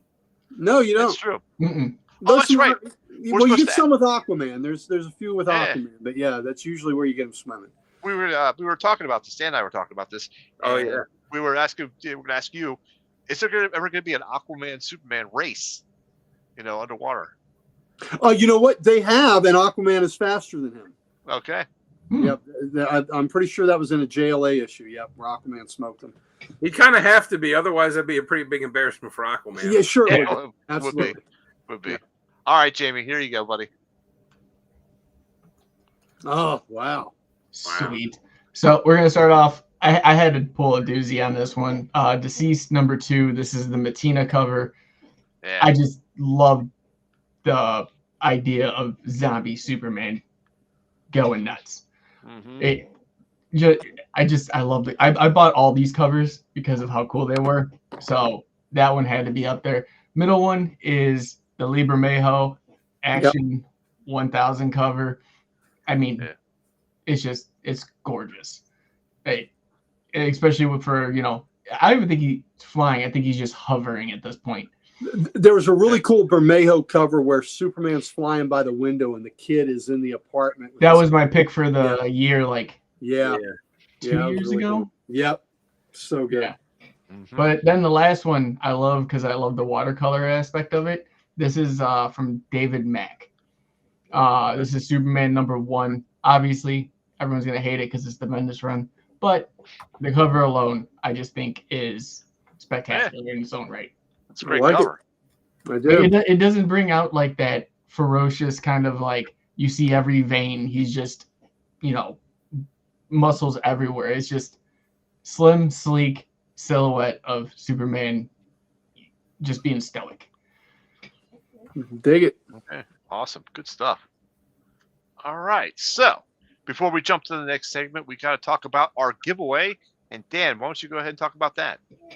All right. Well, since it is Superman month, with a movie coming out tonight officially, all the books, the giveaway for this month are in some way Superman or Superman movie related. So we've got DC Comics Presents issue 87, the first appearance of Superboy, who would become Superboy Prime. Nice. We've got Superman Unlimited #1 blank sketch cover that is sketched by none other than Jim Calafiore, who did this for us when he appeared at Comic Logic a few weeks ago. Beautiful. Awesome stuff. Mm-hmm. Yeah, look at that. And then making his live action debut, the only character, the only major character. I mean, I know the Engineer hasn't appeared before, but Superman, Lois, Lex, Guy Gardner, Mr. Terrific, Hawkgirl, all of them have been in live action before, except for Metamorpho. And this is his first appearance. So all you have to do, and I'll even throw in this Superman sketch card that I drew a while ago, because why not? There you go. That's So, awesome. All you have to do to get all 3 of these fantastic books is find the video on our YouTube page. That's the giveaway video. It's the trailer. Can't miss it. Yeah. And just tag someone on it and tag as many people as you want. Every person that you tag is an entry for you, and make sure that you're subscribed. You have to be subscribed to us. And everybody that enters too, if anybody that gets tagged, if they subscribe and they start tagging people, they can be entered too. So you tag 100 people, you get 100 entries. Hopefully they will subscribe and they will tag people too. So let's help get us. And so on and so on. So we're trying to get to 2,000 subscribers by the end of the year. So you can help us out by doing that. And in the process, possibly get yourself some really cool books. And that California book is a 1 of 1. Yeah, that's a 1 of 1. And look, the Metamorpho book. Yep. I don't even have this in my collection. I want to keep it, but it's part of the giveaway. Gary, do you have a copy of that? Brave and the Bold, my Brave and the Bold, it only went 200 issues, and I need to have a complete run. Oh, yeah, I need none. Always know how to make me feel better. Yep. Actually, I've talked Schwartz into collecting Brave and the Bold from probably 50 up. So that may be one he goes for. At least all the team ups. So you know what? If he enters the contest, he wins. He can win. There you go. He can win the Metamorpho. In fact, I got this on eBay, and I emailed the guy that I got it from. I was like, "Hey, man, thanks for the great deal on the book. We're using it as a giveaway on our podcast station for this month." I was like, and I sent him the link to the video. I said, "Here, if you subscribe and enter, you could win it, and you could be getting this sent back to you, maybe." Yeah. Well, I tell you what, Metamorpho and Element Lad would be 2 of Superman's worst villains if he ever had to cross paths with him, because they can replicate kryptonite. Yeah. So those are characters that wouldn't necessarily be easy for Superman to defeat. He would need Matter Eater Lad to show up and eat the kryptonite. And eat the kryptonite, absolutely. All right, then. That's awesome. So let's go ahead and jump to our next segment, which is our essential readings. So we've all picked out 3 readings, and we're going to go through them and give you a little synopsis on it. I think I'll go first on this round. And let's go ahead and get my card up there. Boom. All right. So I went with these three: Superman, Brainiac, 2008, Birthright came out in 2003, and Speeding Bullets, which is an alternate universe one. So let me talk Oh, about the. good. Yeah, they are good. Let's go talk about the Brainiac one a little bit. This one like reintroduces Brainiac, and he's not your generic green alien, type situation. He's like a force of nature type situation. He's very terrifying. He's cold. He's obsessive with the force of cosmic intellect, and Superman finds out that all the other previous Brainiacs he's ever encountered up until now wasn't the real Brainiac. Big surprise. It wasn't the real one, and they were just drones or extensions of him. So where's he been? He's been out in the universe harvesting knowledge in cities and all that sort of stuff. Doing what Doing Brainiac things. Brainiac things. So it shows off a more ruthless Brainiac, which I like. The story, explores Clark's identity a little bit more. They dig a little more depth into Clark Kent. And that's what I liked about it.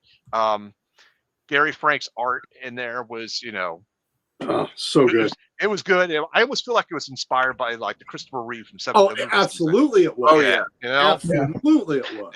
So I just feel Jeff like that. Johns wrote that too, right? Yeah. Yes.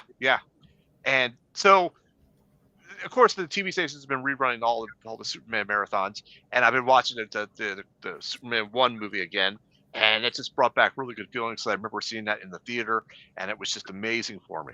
So to read this story again really brought back those feelings with it as well, and that's kind of like made me change the intro a little bit to include that Christopher Reeve little clip there that I threw in there for where he smiles at the camera and flies off into space. Just awesome.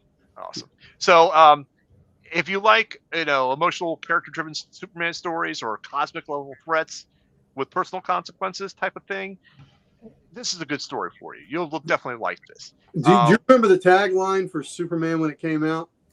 You will believe a man can fly. You will believe a man can fly. Yep. That's it. All right, so moving on to the next one there, we're going to go with Birthright. This did a little bit of reimaging for the Superman origin story type of situation, but I thought it was okay. It did a lot of the Smallville upbringing in his early days in Metropolis, which was pretty cool. His story begins out, he's Clark Kent. He's traveling the world as a freelance journalist, just trying to understand injustice and the human struggle. He visits Africa. He investigates civil conflicts there, and if you see Clark Kent, who's compassionate and deeply moral, before even the costume. So right away you could tell that, his moral compass, just doesn't apply to Superman. It's him. That's his identity, that moral compass, So he, go through that, and he does more of his identity. He wants to, grapples with this feeling of being alien and human in both worlds. And we have a little dichotomy between Superman's idealism and Luthor's cynicism. So, we see a little bit of that. The art is by Lenny Yu, which is vibrant and full of detail. His action sequences are dynamic but grounded, I thought. So I really like that. Birthright became the official origin of Superman in DC continually for several years. I think it was replaced by the Secret Origin in 2009. But I mean, I think it still holds up pretty well. It influenced, I think, parts of the Man of Steel movie as well. So if you're looking for a book that's, emotionally rich with Superman origin or a deep look into Clark's psychological and moral compass, you got to read this story. So it also has a more personal and tragic version of Lex Luthor, which I like too. So, all right, and my last one is Speeding Bullets. This is the Elseworlds one where he did not crash in the Midwest, being raised by the Kents. He crashed in Gotham City, and raised by Thomas and Martha Wayne. And of course, his parents are killed there, and it's almost like he adopts the Batman identity. It's Batman with all the Superman-esque powers, but then he grows in that emotionally, and he eventually ditches the Bat costume for the Superman costume because he wants to be more full of hope, it's like a dark tone with a redemptive payoff type situation. So, but you really got a good mashup between Batman and Superman, and the alternate take on the origin was just pretty wicked. I love this one. It's a good one shot to read. So definitely check out Speeding Bullets. Yeah, that's a cool one. It is Yep. good. All right, let's see who we got up next. Jamie, want to go next? Yeah, sure. All right, there you go. Boom. All right. So the three I picked was Superman, The Black Ring, Exile, and Peace on Earth. So I will start with The Black Ring then. A little out of order. Sorry. So hear me out. This is actually a Lex Luthor story, but it's the best Superman story without Superman in it. And what makes this genius is Lex is on this twisted philosophical journey across the DCU, trying to harness the power of the Black Lantern ring. If those who don't know, read Blackest Night. And it becomes yeah, right. Slight tangent, and it becomes this epic "what if Lex became God" kind of tale. What makes it Superman reading is that his absence says everything. Lex actually meets people who were touched by Superman, haunted by him, inspired by him, and it just eats away at Lex. And when Superman finally does show up in the climax, trust me, it's earned. It makes you see how much Superman shapes the world without even trying, just by being who he is. And Lex's obsession, ego, and flaws all boil over and expose him. To me, it's smart, psychological, and one of the best modern DC story arcs that's been done.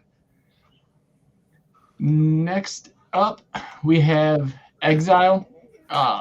Exile is a story that I feel like no one really talks about but should. It's not just another save the world arc. This is Superman at his most broken and human.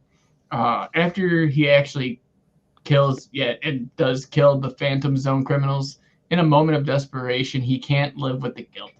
So he just leaves Earth, and not like in a "I'll be back in 5 minutes" kind of thing. He literally self-exiles into space. And what makes it just that much more amazing, it's Superman without the crutch of his home or his people or even having a purpose. You see him go aimlessly wander in this kind of like an intergalactic gladiator, to someone who rediscovers his values through all that struggle. It gives you cosmic action, emotional arcs. Mongol's first big presence here, and Superman, who's at war with himself more than any other villain. It's Superman's soul searching, and it's rare. And then for my last one, I have Peace on Earth. And this one to me is kind of like a little mini masterpiece. One of the rare comics that make you stop and think. Superman decides on Christmas to end world hunger. No fighting aliens or punching through buildings, just one man with power trying to do the most human thing imaginable and realizing it's not enough. The art by Alex Ross, every page looks like it should be hanging in a museum somewhere. Yeah. Oh, it's great. But it's amazing. It's the message that wrecks you that hope isn't easy. The good intentions aren't always enough, but Superman still tries it anyways. It's about humility and about seeing the world's complexity and about choosing to keep trying even when the world disappoints you. Yeah. So that's a good one. That's an amazing book. Yeah. That whole series of those oversized books that Ross did were fantastic. Yes. All right. Good stuff, Jamie. Good stuff. Dan, I got you up next. You ready? Yep. There you go. All right. So real quick. So the ones I picked in the first go around was I picked Superman for All Seasons. I picked All-Star Superman, which is my number one Superman story all time. That's I'd say that when you have to go out and read. And I picked Death and Return of Superman. But again, wanted to pick new ones for this. So I'll start at the bottom. Whatever Happened to the Man of Tomorrow. It is a storyline, but I'm putting this on here specifically for the collected volume. That's all the Superman stories that Alan Moore wrote. Okay. So it is the 2-part Whatever Happened to the Man of Tomorrow, which is the the final Silver Age not Silver Age Superman book, but it is the Bronze Age. The final Bronze Age one. Yeah, it's the last Superman story before everything changed after Crisis on Infinite Earths. Beautiful Kurt Swan art in it too. Yeah. Yeah, it was basically like it was the last issue of Superman, and it was the last issue of Action before it all got rebooted after Crisis, and it's fantastic. And then the collected volume also includes the Superman annual story that he did with Dave Gibbons for The Man Who Has Everything, which is again, it's a spectacular story, where it's Batman and Robin and Wonder Woman going and trying to figure out, what do you get Superman for his birthday? Like, for the man who has everything. And then they find, Mongol there that's put the Black Mercy. The Black Mercy parasite plant on him, where it puts you in a state, like a euphoric state mentally, and grants you your deepest wish, while also like eating away at you until you die. And to see what Superman's ideal life would be, it's just such a great story. And then it also includes an issue of Brave and the Bold where Superman and or not Brave and the Bold, was it DC Comics Presents? Yep.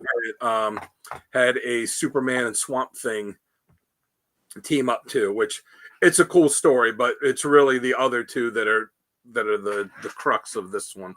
And it's crazy that those 4 issues are the totality of what Alan Moore wrote for Superman, and it's some of the finest stuff out there.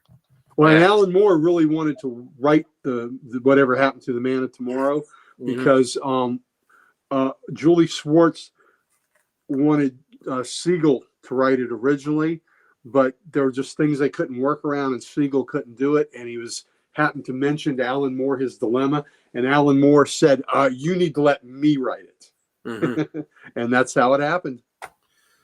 Well, good thing that he did that then. Yes, absolutely.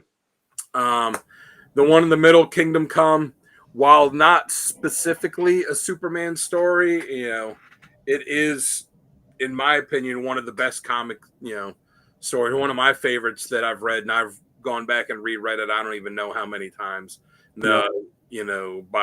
By Wade, and the artwork by Alex Ross. It's just gorgeous. And this is one of those books when people ask like, hey, I want to get into comics, or hey, someone I know is interested in it. What do I give them to read to get them interested? This is one of the ones I tell them. And even though it is like an all-encompassing DC book, I have said it before that the only character that's in it that you could include as one of their, almost like a solo story for them, is Superman, because he's such a central character to the story, more so than any other character, without a doubt. And you see this journey he goes on from the Superman that we know to the tragedy of again, like Jamie had for Injustice, Joker killing Lois Lane, and how he handles that in a different way in this. And then the new heroes rise up, and he kind of loses his faith, and terrible tragedy happens. Superman goes away, and then something happens again where the world needs him to come back. And then you see him come back, and you see how different he is. And then it really kind of is the story of Superman, and how he changes, and how he does get a bit darker, and then how he has to go back to being that character that has hope and that inspires other people. And the final fight with Captain Marvel in it, it was amazing. And when he is in that issue 4, when they're fighting, and he puts his hand on Marvel's mouth to keep him from saying Shazam, which is what he was doing. He kept saying Shazam and hitting Superman with the lightning because, you know, Superman's weakness is magic, and that's how he's beating him. Superman sees, you know, this that, you know, the world leaders in this massive superhero battle, and sees the world leaders are getting ready to, they've sent a nuke to drop on him, and he puts his hand over Captain Marvel's mouth so he can't say Shazam, and he goes, I do not know what to do. You could see that, can't you? Every choice I've made has brought us here, has been wrong. Said, so listen to me, Billy. Listen harder than you ever have before. And, you know, he tells him, look around. There's a bomb coming to kill us, and all this. And he's talking about, I can still stop the bomb. That much I'm sure, but I don't know whether I should be allowed to. In that decision, I'm not a man, but you, Bill, you're both. Talking about, you know, the men and the Supermen. Mm-hmm. And, you know, he gives him this choice and says, you know, you understand the choice that can be made by you alone, then decide. And he decide the world, and he takes off to stop the bomb. And then you see Captain Marvel's decision. But, you know, the character arc that he goes through on this is just amazing. And then Sal mentioned it earlier in his, so I had it on here, Secret Origin. It's a 6-issue miniseries written by Jeff Johns, art by Gary Frank, and story's fantastic, artwork's fantastic, shows Clark as a little kid, and then as he grows up, as he becomes Superman, as he moves to Metropolis. You know, you said it too, that he, you know, his Superman looks like Christopher Reeve. Nowhere does it look like Christopher Reeve like he does in this series. Oh, yeah. Just as Superman, as Clark, just the way he draws it, like the way he draws the mannerisms that Reeve had in the movie is just absolutely fantastic. And I think that this story also does a fantastic job of showing exactly why Lex hates Superman the way that he does. Yeah.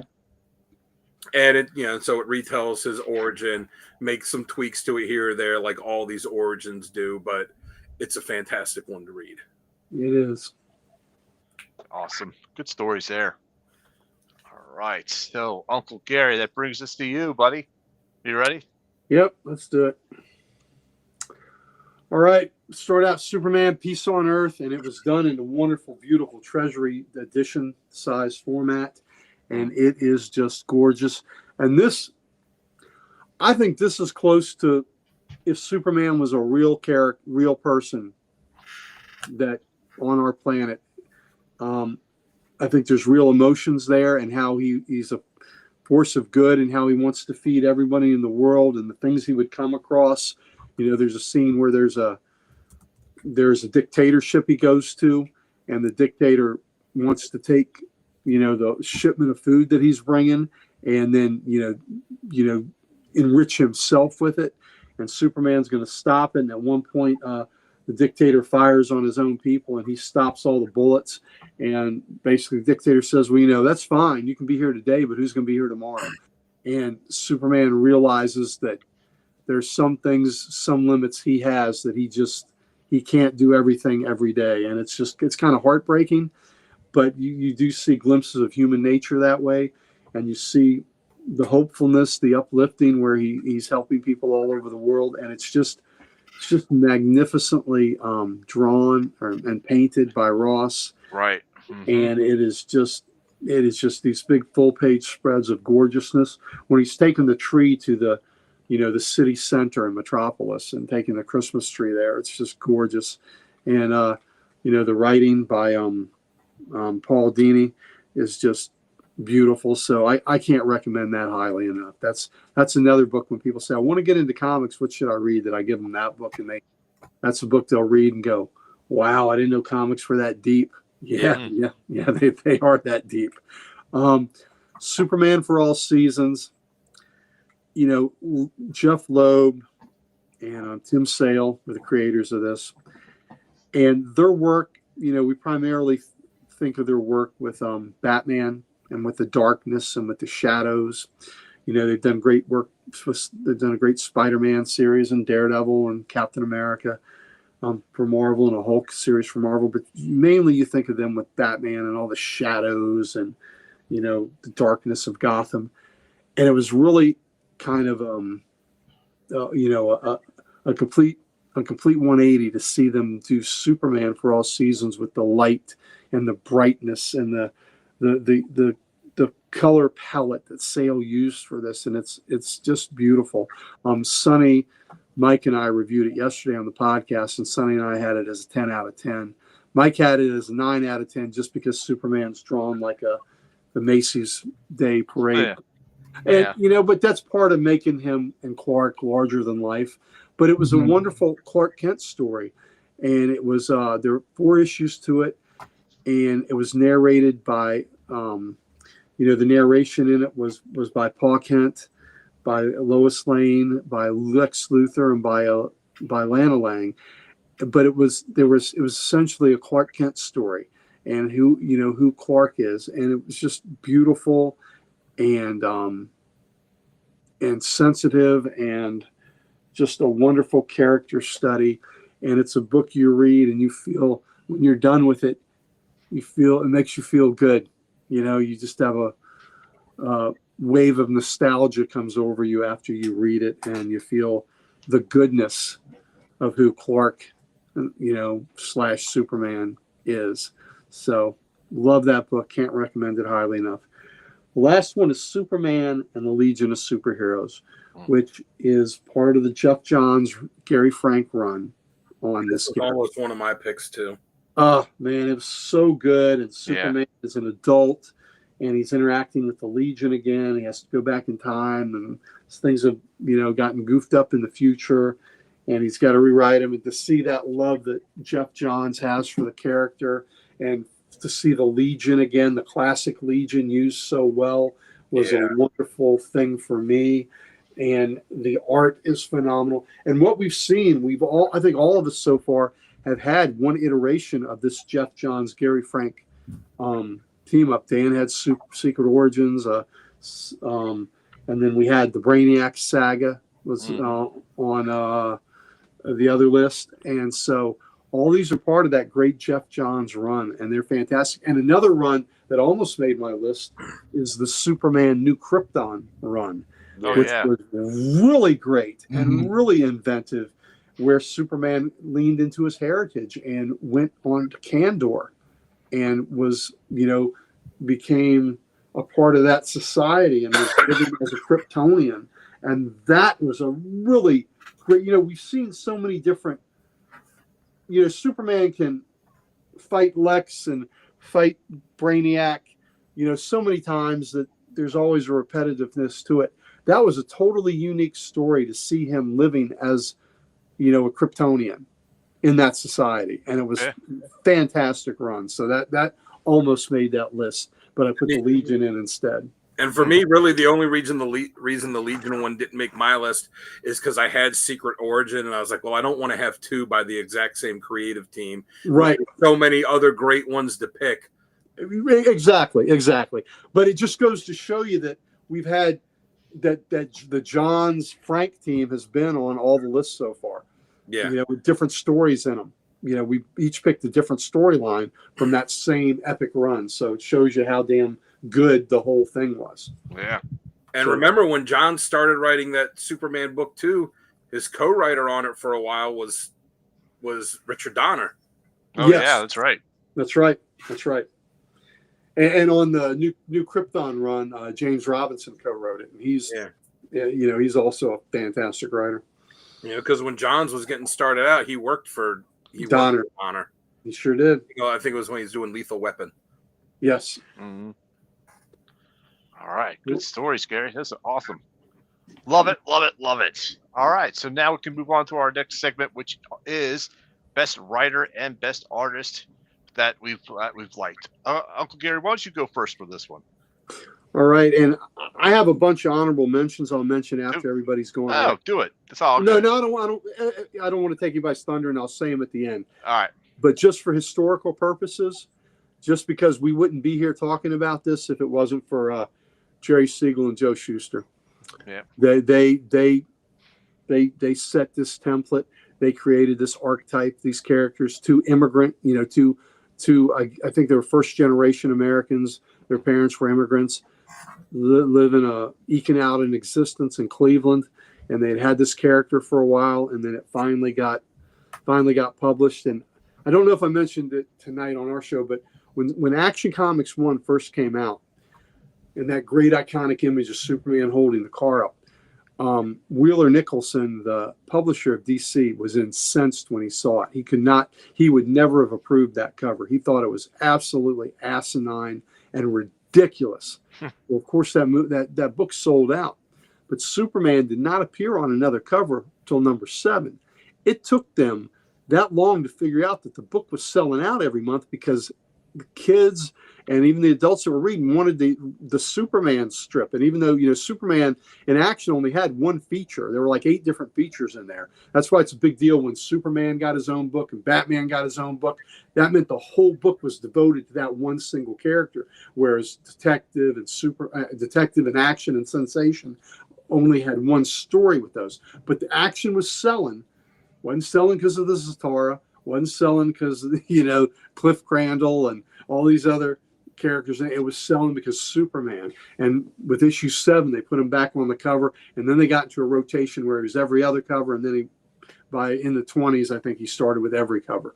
But it took them that long. But without Jerry Siegel, Joe Shuster, and Action 1, we may not all be sitting here talking together. So because of that, they have to, like I said, I'll mention honorable mentions later, but because of that historical significance of that, I have no choice but to put them as the 2. Okay, very good. And I'm not saying that begrudgingly. I'm just saying they deserve that recognition and that top spot because of the historical importance of what they did, in my opinion. Fair enough. Mm-hmm. Fair enough. Jamie, how about you? So I went with my writer because I think I picked John's the last time. The first time you picked John for your writer and Perez for your artist. Yeah. So I went with Joe Casey this time for my writer, and then for my artist, I'm going with Fabok. Oh, Fabok's very good. Yes. I love the whole Justice League 52 and the way he made Superman look was. Okay, very good. All right, Dan, how about you? All right, so the first time for writer, I picked Dan Jurgens because for, Superman from, he is the definitive Superman writer and artist for, the back end of the 80s, the 90s, the early 2000s. That's the character he's most associated with, I think. So I picked him for writer the first time. For this time, again, making new picks, I was really tempted for John's because of Origin and, and his other ones. But for me, I went with Grant Morrison. He wrote All-Star Superman, which, as I said, that's my favorite Superman story. If somebody were to come to me and say, hey, what should I read if I'm interested in Superman? That's the one I'm saying, read this. It's got all the great sci-fi stuff. It's got the emotion. It's got the Silver Age hokiness to it, but it's still cool. Like, it's got the, where him as an inspirational character, like it's got all of it in there. That's the one. So, and then also the way he wrote Superman when he relaunched JLA was just amazing. Oh, yeah, it was. Yep. So, go ahead. And who was your original writer and artist? I forgot. My original writer was Dan Jurgens. Oh, Jurgens, right. Gotcha. And then for artist, my original artist was Kurt Swan because I think he is the quintessential Superman artist. And I said it before too, a lot of the merchandise you see, shirts, stickers, all kinds of stuff for a long time, and even still now, the images you see are by Kurt Swan. You know, Yep. even when DC had even when DC had Jack Kirby come over and he's working on their books, they didn't like the way that Kirby drew Superman, which I don't know why you get the King and then don't like how he does your iconic character. So Right. whenever Kirby drew Superman in a book, they would give that to Swan and they would erase the Superman and have Kurt Swan redraw the Superman amidst all of the Jack Kirby stuff. So, you know, he was my artist. So picking someone new, Dan Jurgens again is another one that just, you know, late 80s, 90s, 2000s, you know, is synonymous with him. But I also went with the man Jamie picked the first time. That's George Perez. Very Can't go good. wrong with that either. I mean, Oh, he good worked stuff. on him on his own book, in Justice League, in the crossovers with Avengers. So Yep. those are my picks. Yep, good stuff. All right, for me, last time around, I picked Neil Adams and Louise Simonson as my picks. So to be picking something different, I went with artists of Gary Frank because of the Strong ring pick. references, you know. And then I also went with DeMatteis for the Speeding Bullet story. So, Yeah, that's a good pick too. Excellent pick. Yep. So there you have it. There you have it. All right, ladies and gentlemen, I think we. Gary guys. Yeah, I want Gary, to say. Yeah, I want to for talk about the other people, and we've mentioned a lot of them. But for credit, so Superman's origin got defined further with Krypton and things like that by Bill Finger. So Bill Finger is instrumental in the Batman origin and creation of Batman. He also had a lot to do with Superman's, you know, redefining the Krypton things and that aspect of the origin. So we want to give him a shout out. Jeff Johns, phenomenal what he has done on this character, just like y'all had mentioned. Also, Dan Jurgens had a great run. Yeah, absolutely. I like Casey too. But you know what? Even though it was kind of controversial for what he did, the John Byrne run where he wrote it, and penciled it, he that was a revitalization of that character that had kind of stagnated just a little bit, and it was pretty dynamic, and it was a big seller, and it was a big deal, and it was a character that Byrne had coveted doing, and he was locked into the Marvel contract, and he got around. He got to do a Superman character when he created a Gladiator for the Imperial Guard. That was his way to draw Superman, and he'd always wanted to draw Superman. So it was yeah, exactly. So it was a big deal when he finally got to do the Man of Steel, and so I want to give him credit for that. Yeah. As far as artists, we talked about how great. Oh, one more writer I wanted to mention too. I wanted to see if you said it's Mark Waid. Oh yeah, Waid. He was on my short list too. Yeah, I mean, Justice League, Avengers, Kingdom Come, Superman Souls. I mean, Mark Waid is the quintessential classic comic writer. Yeah, and of course in that great JLA Avengers film, Busiek did a great job. Oh, Busiek, yeah, that's right. Busiek did that. Busiek did a great job on that Superman in there too. But yeah, Waid, and I guess a lot of the I because this was more Superman centric, I didn't include a lot of the people that had done such a great job on the team books he was on. Yeah. But they certainly deserve it, as does as do the great JLA writers Len Wein and and Gardner Fox and people like that in the early days. But as far as artists, Kurt Swan is, like Dan said, he's a quintessential Superman artist. His line work was so beautiful and so clean, and what a great iteration of the character. And he did Superman and Superboy for many, many, many years. And Kurt Swan was the standard. He was the gold standard.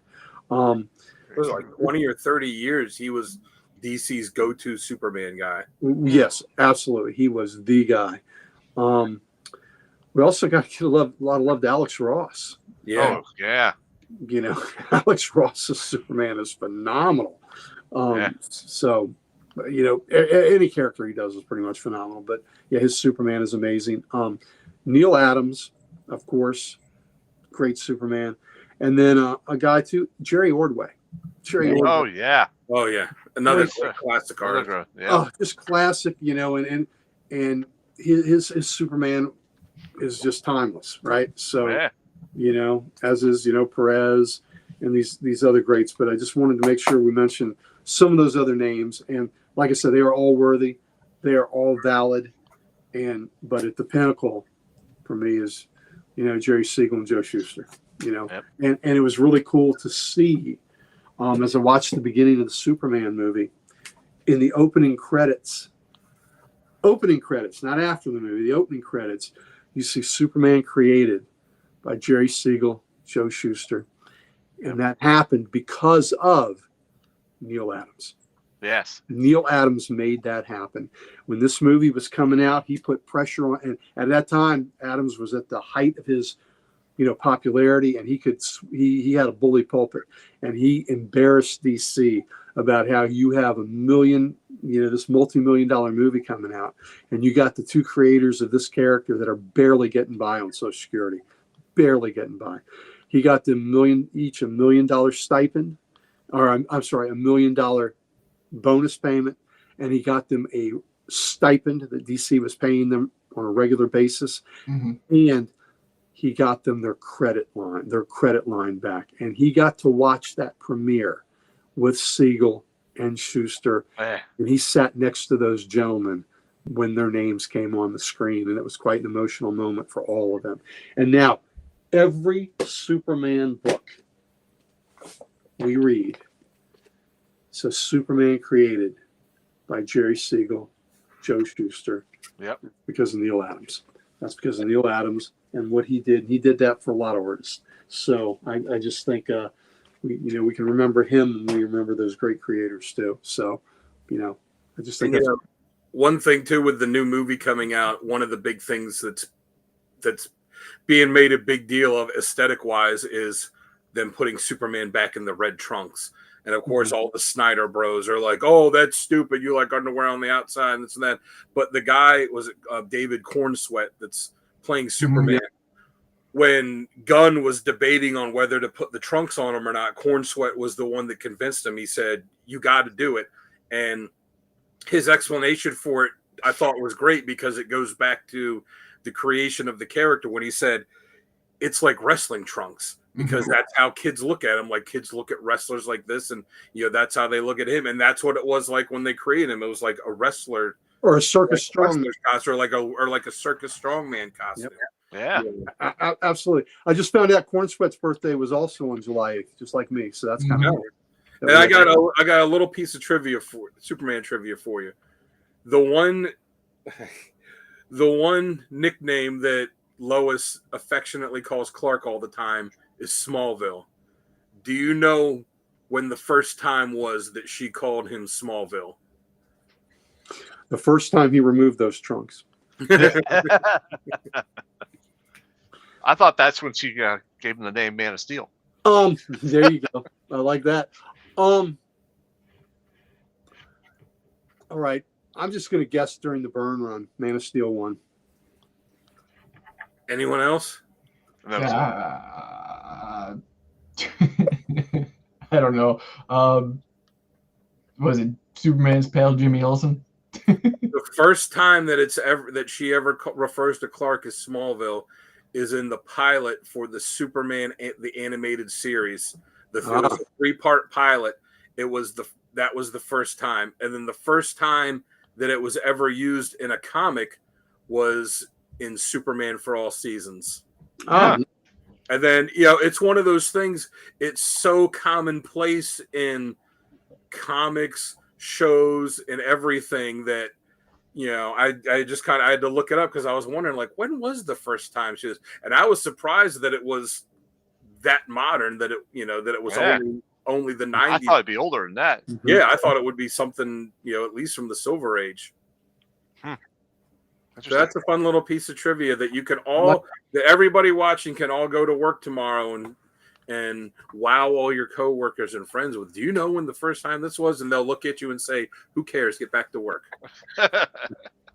Well, you know, we're nothing if the Codex Station is just a wealth of knowledge. Yes. That It's not trivial. You guys, you know? We're nothing if not trivial. Yeah, that's right. Ladies and gentlemen, I think we can go ahead and put this one to bed, wrap it up, and say goodnight. I'm your host, Sal the Slab Guy. Join me down below is Dan the Kelly Art. Of course, we got the Ric Flair of comics right there. And here's our guy right over here, J-Dub himself. Thank you, folks. We will see you guys Saturday night for Comics Unleashed, and we'll see you next week for our usual podcast, Comic Character of the Week, and, of course, Comics Unleashed every Saturday night. And who is it next week? Next week should be Ultron, right? Yep. That is correct. That is my pick. So next week is Ultron. Bad robot. Bad robot. Not that type of bad, Jamie. It can be any bad you want. That's true. Folks, we will see you guys in the next one. Steal my tag out.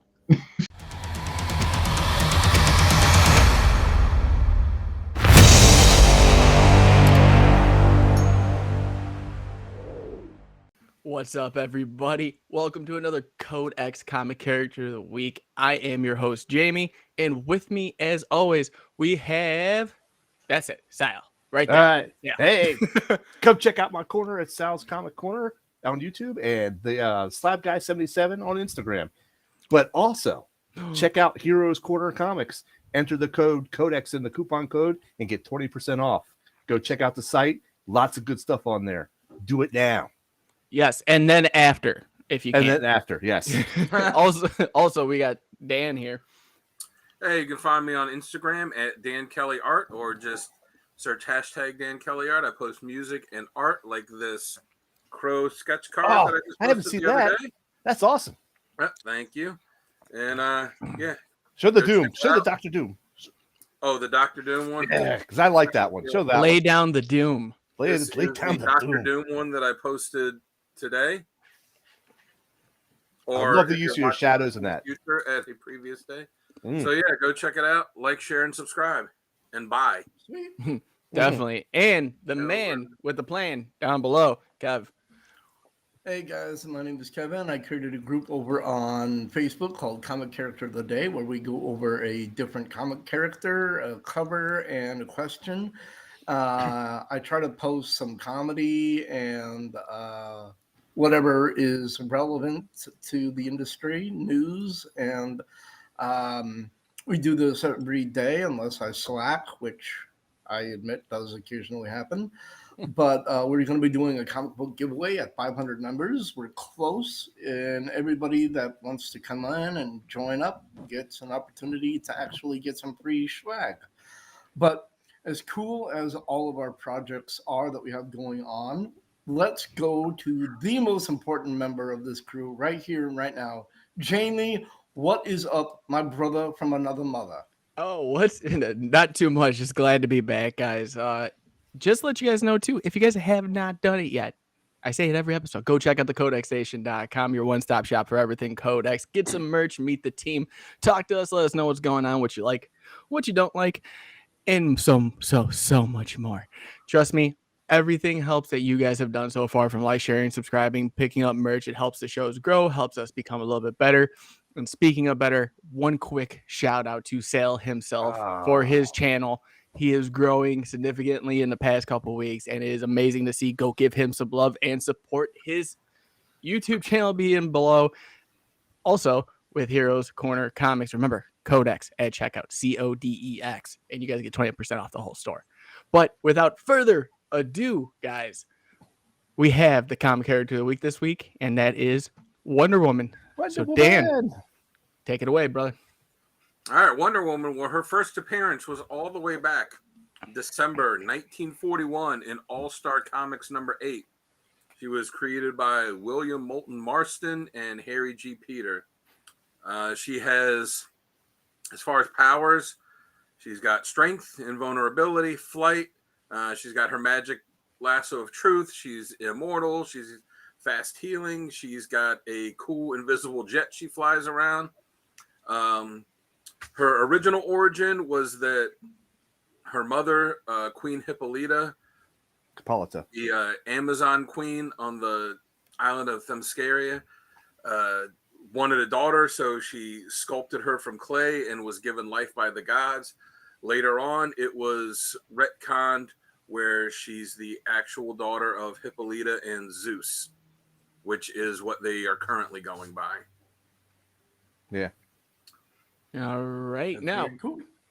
Wonder Woman, fantastic character throughout the years, prime member of the Trinity themselves. If you don't know who the Trinity is, it's Superman, Batman, Wonder Woman for the Justice League. They have been a pinnacle, and so has she throughout the years. But what we want to talk about is where she works best at and what area. So, Kevin, want to take that one away? Personally, I think that when she is the focus upon her aspects within Greek mythology, I think that works the best. She's cool with like the superhero Justice League, but I think when they focus upon the cultural aspects of Wonder Woman, I think that's the really neatest part of her. She's a hardcore character in the Justice League, but I think she's the most interesting in her solo aspects, exploring the myths between the gods and the heroes and the aspect of her modern, the ancient mixed in with the modern as far as mythology in the contemporary age. I think that's the coolest aspects of the character myself. But that's just me. What do you guys think? Yeah, we'll go. Sal, what do you want to go with, bud? What do you think? All right, so I got to agree with Kevin. I like the Greek aspect of the character, but I kind of really like the way she was originally designed, or it's designed, created. Is that she's always trying to find a peaceful resolution. She has that quote. I'm not sure if you guys have heard it, but it's like, I think it goes like, we have a saying, don't kill if you can wound, don't wound if you can subdue, don't subdue if you can pacify, and don't raise your hand unless you're first extended. So she is always that's good. She's always been the one, the banker for peace and to avoid conflict. She's not your Superman, Batman to come in and just start throwing haymakers whenever you need to. She's always trying to find the peaceful resolution first. And that's what I also liked about her. Dan, what do you got? Very cool. I think she's an interesting character. Like you guys said, she works best when they really deal with the Greek mythology aspect of her, where it does separate her from just the regular superheroes. But I also think she's an interesting character too, because at her heart, she is, a warrior. She was trained to be a warrior. She was raised that way, but she was also sent to man's world, tasked with bringing peace to man's world. So that's her main goal. But at the same time, she can be, an absolutely brutal fighter too, and when it, much more than Superman or Batman, where, like Sal said, it's not her first instinct to kill, but she's also not opposed to it too, because she understands, that's something that happens in war. Very true. But are a completely different take on things. Jamie. Right, as always, the guy that doesn't always have the same opinion. Yes. I think she just works best in Themyscira. I think that when it comes to working with the league and everything else, it gets redundant and dried out. And to me, it does. It's like, how much conflict can you have within yourself and a team where you have a whole island that needs you for protection? And over the years, it seems like they've kind of drawn away from it. And they're like, hey, let's just stick with, her being like a team player. Like when it comes to certain things, which I'll touch on later. It just feels too dry. So her being Themyscira, living the life that she has, and the ones we know from basically the origin to now, is the way it should be layered out to me. And I think that's where she fits best, because every time something should happen to go wrong, that's her home, and that's where it's meant to be at that point. Very good. So, but hey, like I said, every character we've gone through so far, we always go over these like scenarios of where they work best at, but we kind of want to know what their badass moments were. So with the Right. 3, let's start with Sal. What do you got, bud? I've got 2 for you. There's a story called Hiketia, I believe it's called, and it's a story where she has to go to Gotham and rescue or capture some type of bad person or a girl or whatever it is. And Batman's, of course, usually being Batman, saying get out of my city," that type of thing. So she actually has to stop Batman, and she just pins him down. And the one picture that you can see is that she's got his foot on his head on the ground, and she's just pressing down. So That's the cover, isn't it? that's a cover. Yeah. But that's the cover I chose in my 3. But that was one badass moment for her. The second one I have is from the New 52. It's when she stabs Darkseid in the eye with her sword. Yeah. Yes. That was just hardcore, and I'm all down with that. So All we got right. what's that? Who's next? Who do you got? We got Kevin next. Kevin. All right. For Don't me, seem I so got, shocked, buddy. You're a part of the group too. Yeah. You see him? He was sitting there. He's I'm like sorry. What? like a deer in the headlights. Linda, Yes, you welcome to the wanted show. this. Who are you people? How do Yeah. you get into my bedroom? I put the number 3 when she is facing Medusa, and she's has to cover her eyes with a blindfold. And when the blindfold falls off, Medusa thinks she's won.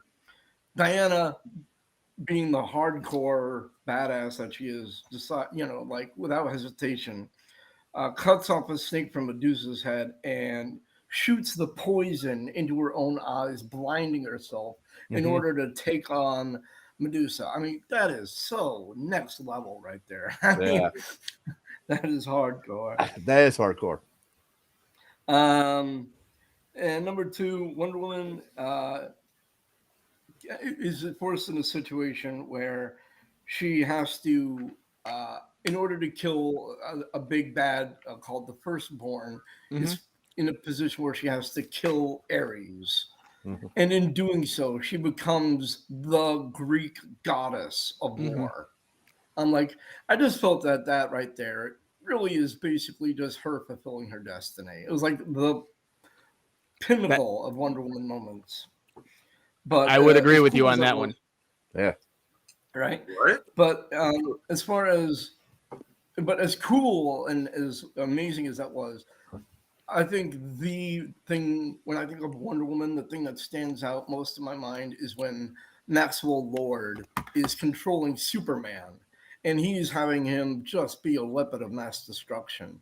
And Wonder Woman's fighting Superman, losing because it's still Superman, but she realizes that it's Maxwell Lord controlling him, and is like, "Stop this!" And he's like, "You can do whatever you want to me, but as soon as I get the opportunity, I'm going to take it and control Superman again and start this whole thing all over again," which forces Wonder Woman into a corner, and she's like, "Well, it looks like I have only one option here." And she takes Maxwell Lord's head and snaps it and turns it completely 180 degrees, killing him instantly. Yeah, for our audio Superman, listeners, he like- was doing the snapping motion too as he was. I'm just letting everybody know. Yeah, right. And Wonder Woman or Superman is like appalled, but like, what did you do? It's like, what you couldn't. It's like, Yep. that's so badass. All So right, cool. Dan. Well, they've already taken 2 of mine. I went with the New 52. I think it was in Justice League, right, where she just stabbed Darkseid in the eye with her sword. I mean, that's just the definition of badass. Yeah. And my where she broke Maxwell Lord's neck is when they did that whole crossover, and it turned out that Maxwell Lord was the one that was kind of behind everything, behind Blue Beetle dying, or was the one that shot Blue Beetle, and taking Spoilers. and and just and was Spoiler. just havoc. And she was like, "This is it."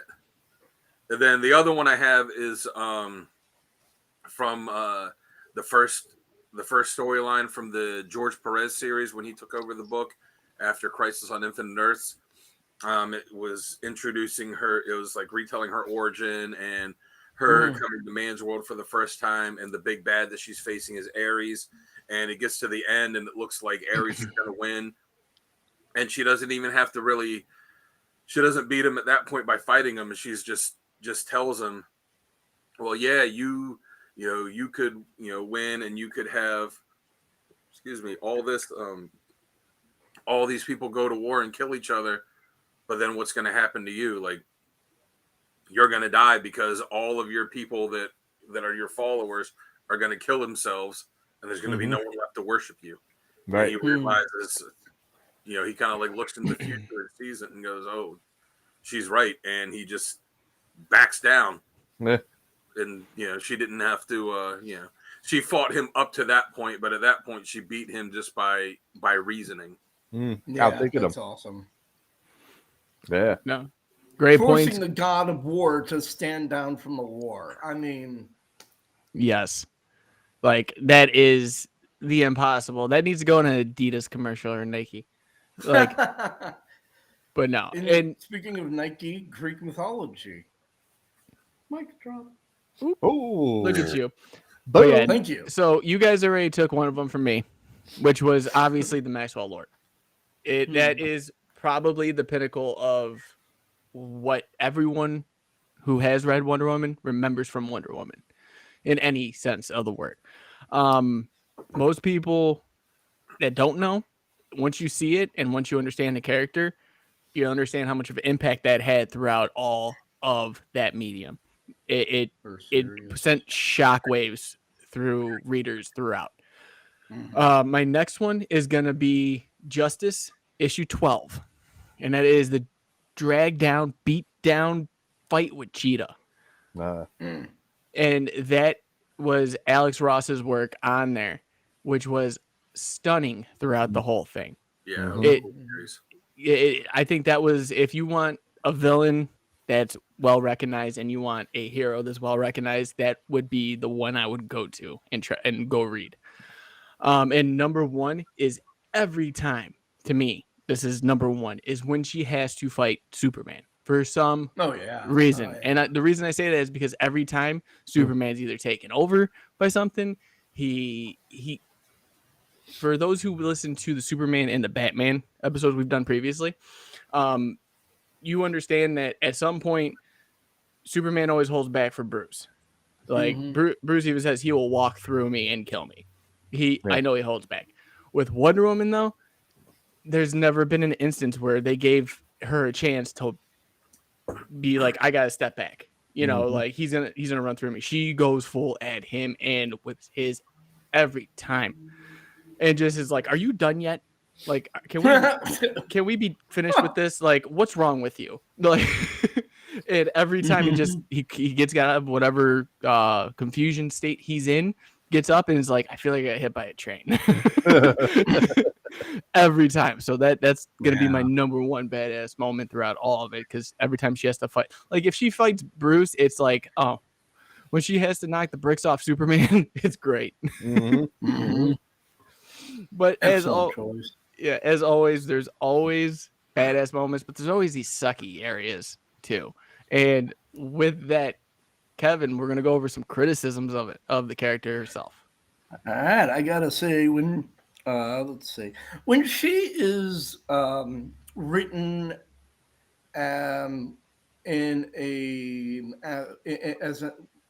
when she's objectified. Okay. By the writers, I think it just takes away from such a cool character. With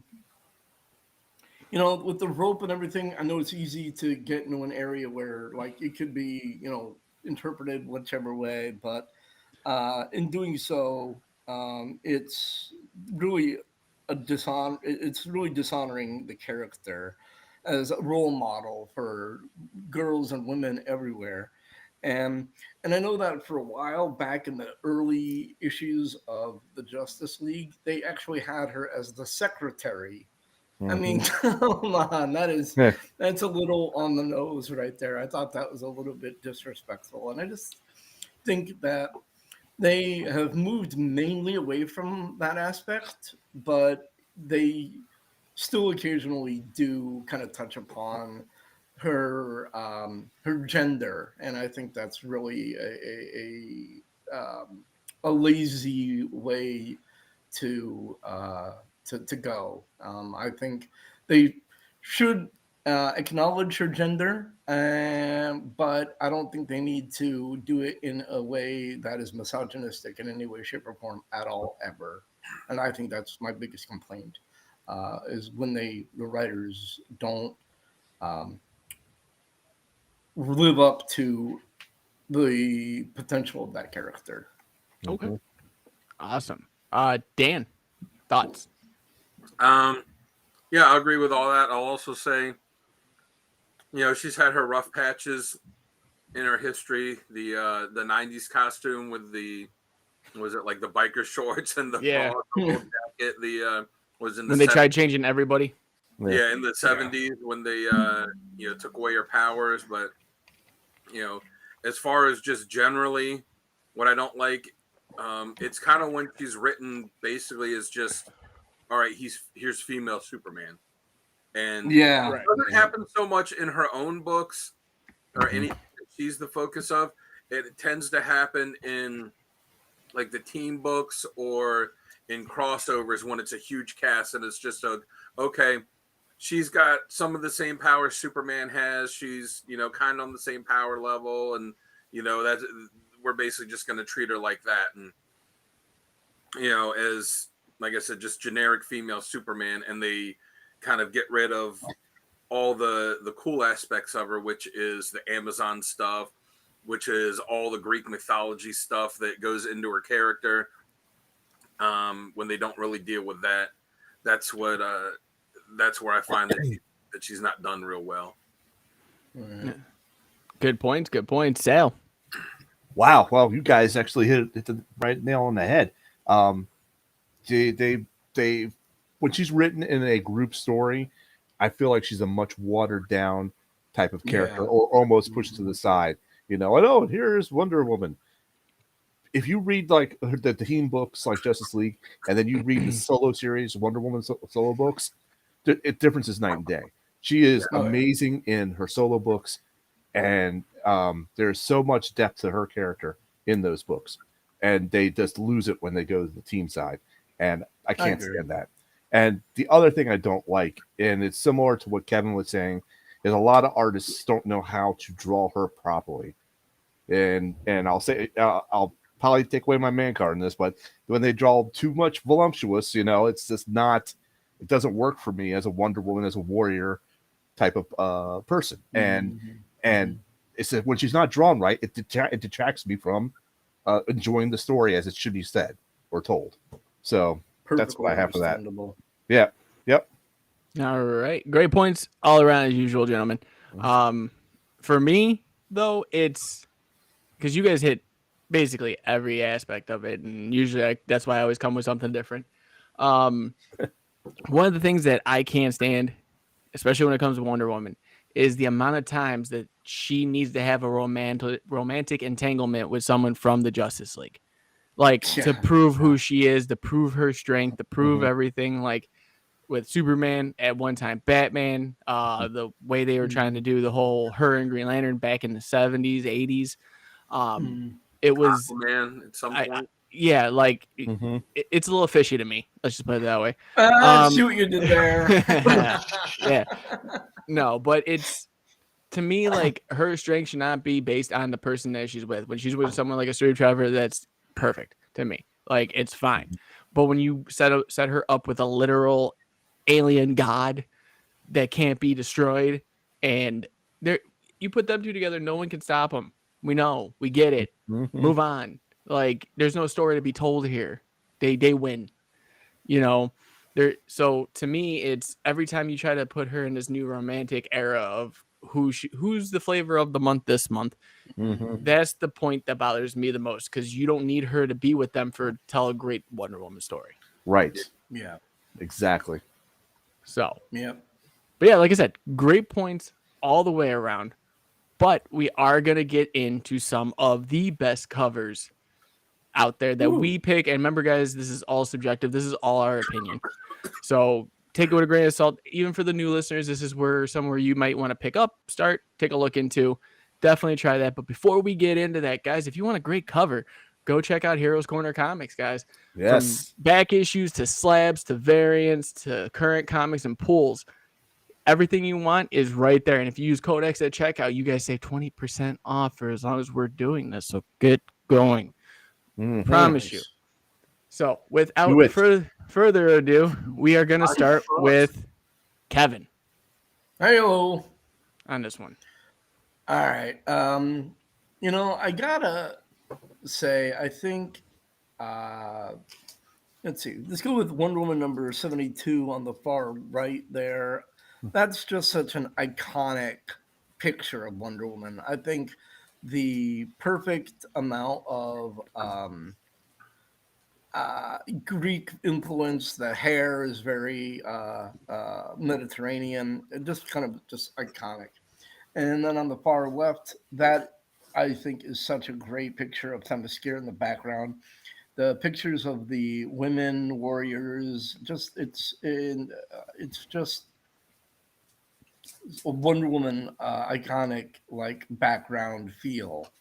And the middle is Wonder Woman number 750, her lifting up the globe in a homage to Atlas.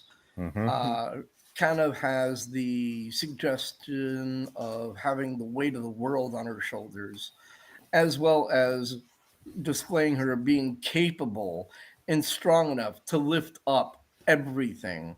Just so hardcore Wonder Woman. And I just think it's such a beautiful cover. It's just it's like a great picture of Wonder Woman and such a cover that draws you really in. Yes. And we are going to go next with Dan. Well, as you can see, I have one of the same covers, the Wonder Woman issue 1, the George Perez one. Like Kevin said, just, it's got the Amazons in the back, it's got Themyscira. It's just, and George Perez, like, just manages to fit so much detail in his pieces without making it seem like it's overly busy. It's just great. The middle one is Wonder Woman 1 from another series. It's just, the way the colors are on it. You really focus on the character, and the background just kind of makes her pop. That's just that's a great cover, great art. And then the one on the end, the Wonder Woman 75th anniversary special. That's just, it's an iconic superhero pose. It's Jim Lee, who, always, like George Perez, always does a fantastic job. So it's, for me, it's three covers that really focus on her and just look badass and just beautiful stuff that you'd want to slab and hang on your wall. Oh, yeah. And speaking of slabs.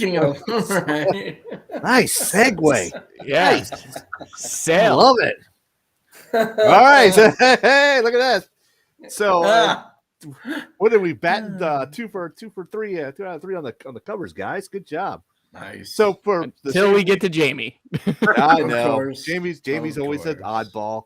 Nice. So I'll make this quick since we've already pretty much said the points though. The Wonder Woman on the left, the first issue, George Perez work. You could never go wrong with that. Never. Absolutely. That's just amazing work, and it's iconic to me. The far right one, Wonder Woman 72, like Kevin said, it's just it's also an iconic picture of Wonder Woman. I also love the 80s hair. Come on.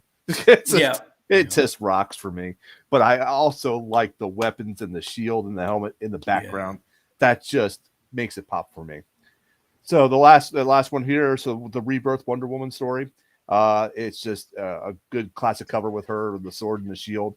And I actually have that slab that's actually up on my wall right now. That's his And personal. Is that yours? That right is. there? Yes, it is. Ah, Yes, it is. So I just love this Nice. cover because it gives me the feeling of one of the reasons why I throw up these slabs is because I feel like this best represents the character that I picture when I Yeah. think of that character. And this to me is the perfect Wonder Woman type of representation. yes. Very, So- very good. All right, Kevin. I mean, all right, Jamie. What's the oddball? What's the oddball like? Let's see it. All right. Let's see your number 3. Oddball. But I like that one cover over there, number 38. Oh, that one is Yeah. hardcore. So Oh. first one we got all the way to the left, and for those who can't see it, this is from New 52, issue 38. This is All Out War Wonder Woman. Mm. I think this is like, if I was thinking of Wonder Woman going into battle, this is my interpretation every time. This is what I want to see. Damn. The middle one, sick. I do have a variant for Wonder Woman 750. It is her with the lasso of truth, and just the depiction of how they have her look is simply astounding. It really is. Look at And that. then my last one is a controversial one that Kevin kind of brought up earlier about how it's written. I think that this is the right way to do it. This is Wonder Woman number 81. This is her basically manhandling the mob and just grabbing the mob boss by the collar. Is like, you're gonna listen to me. Like, I don't care what you think of who I am, what my gender is, I can still hurt you. Like, even if you want her to, I mean, still the point. But I think that these three are the ones that stand out for me every time I kind of see Wonder Woman. Yep. I wonder if that great. did that Wonder Woman 81 come out at the time of Godfather, because it has an offer you can't refuse. Yeah, I wonder if it did.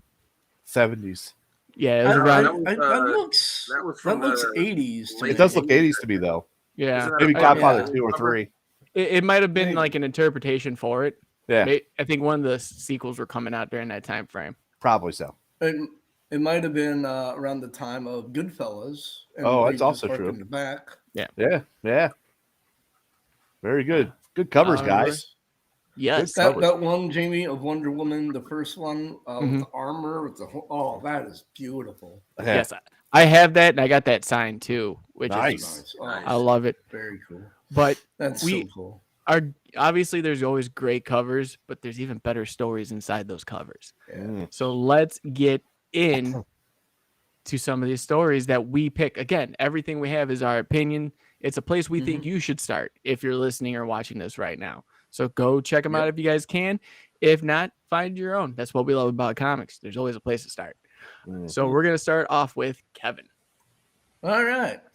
Let's see. Let's put League of One. The number one is League of One.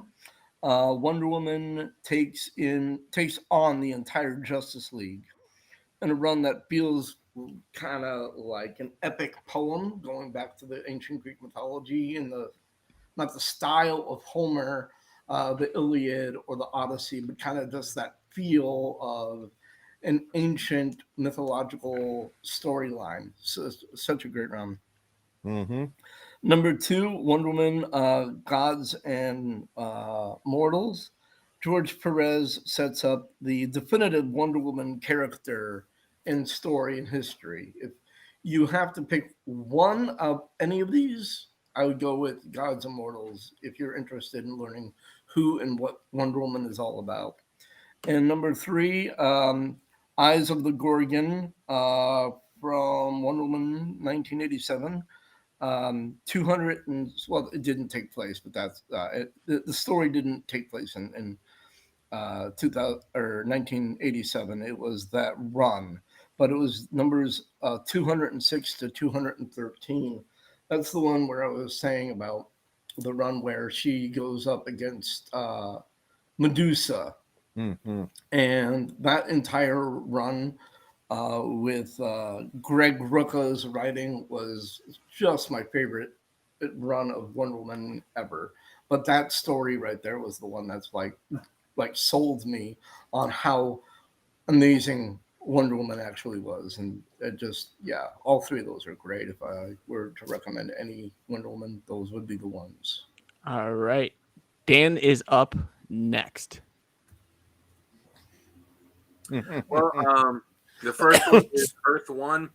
DC started doing these series of hardcover one-shot kind of books a few years ago. That's a lot of years ago now at this point. They did Batman, Superman, Wonder Woman, Teen Titans, Green Lantern. They did a bunch of them. And it's basically almost like when Marvel Comics did the Ultimate Universe. It's kind of like that. Like, here's the character if they showed up, if everything started with them today as opposed to, decades ago. But they're all independent of each other. And the Wonder Woman one is just Wonder Woman Earth 1. It just presents it like if she was being introduced in, right now, brand new in comics, and takes a lot of the things from her traditional origin and updates them. And just great read, beautiful artwork. The second one, Gods and Mortals, like Kevin said, it's the opening arc from the 1980s series that took place right after Crisis on Infinite Earths, when George Perez started plotting and drawing the book. It's the first 7 issues of that story. So Kevin described it pretty well. It's a great jumping on point if you want to, if you want to read about Wonder Woman and see everything with her origin, how she left Themyscira and came to, as they call it, man's world, and deals very heavily with Greek mythology. So that's a good spot to start. And then the other one is Blood. It's from the New 52 relaunch. It's the storyline that was the first 6 or 7 issues. First 6. Book. First 6, yeah. And a lot of the stuff in New 52 was pretty bad, but Wonder Woman's solo book was one. Hey! Good. It wasn't all bad. Not all, but Wonder Woman was. There was a lot that was bad, but Wonder Woman's was good, and it was Brian Azzarello that was writing it, and did a good job of mixing the Greek mythology stuff with the modern world and kind of putting a twist on different things with it. So that was a really good read too. His Azzarello's whole run on that book, I think he went up into the 30s. I forget which issue he ended at 30. Was it 30? Yeah, I knew it was right around then. But yeah, it was a really good run that he did. All right, we got Sail up next, buddy. All right, and look at that. So, let's go ahead and start off with the Gods and Mortals, because you guys touched on this, and it's absolutely what I would say in this situation. It's the perfect starting on book. It's George Perez book. You can't go wrong. Issues 1 through 7. It came out in 1987. I don't need to really expand on anything else. These guys covered it 100%. Great read. Must read. Yep.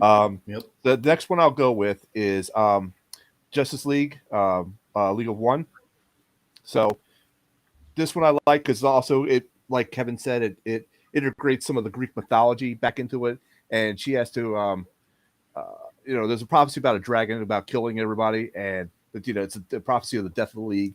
So she, they're going to go out and fight the dragon. She's like, no, you're not going to do this. So she has to subdue them all, and she does. So that way she can fight the dragon on her own. So that was just a great story to read, and very much enjoyed that. So the next one, and the last one I'll say, is the Battle for Womanhood, Wonder Woman, 1942, issue number 5. Now, think of this, the time frame. This is 1942. It's the middle of World War II. Women are going off to the factories. So the women are starting to step up in the world, become, more of men's equal. And now this is when Wonder Woman came out, or just after, I should say.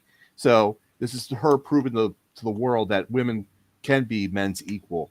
And I like that story, just as a holistic, event.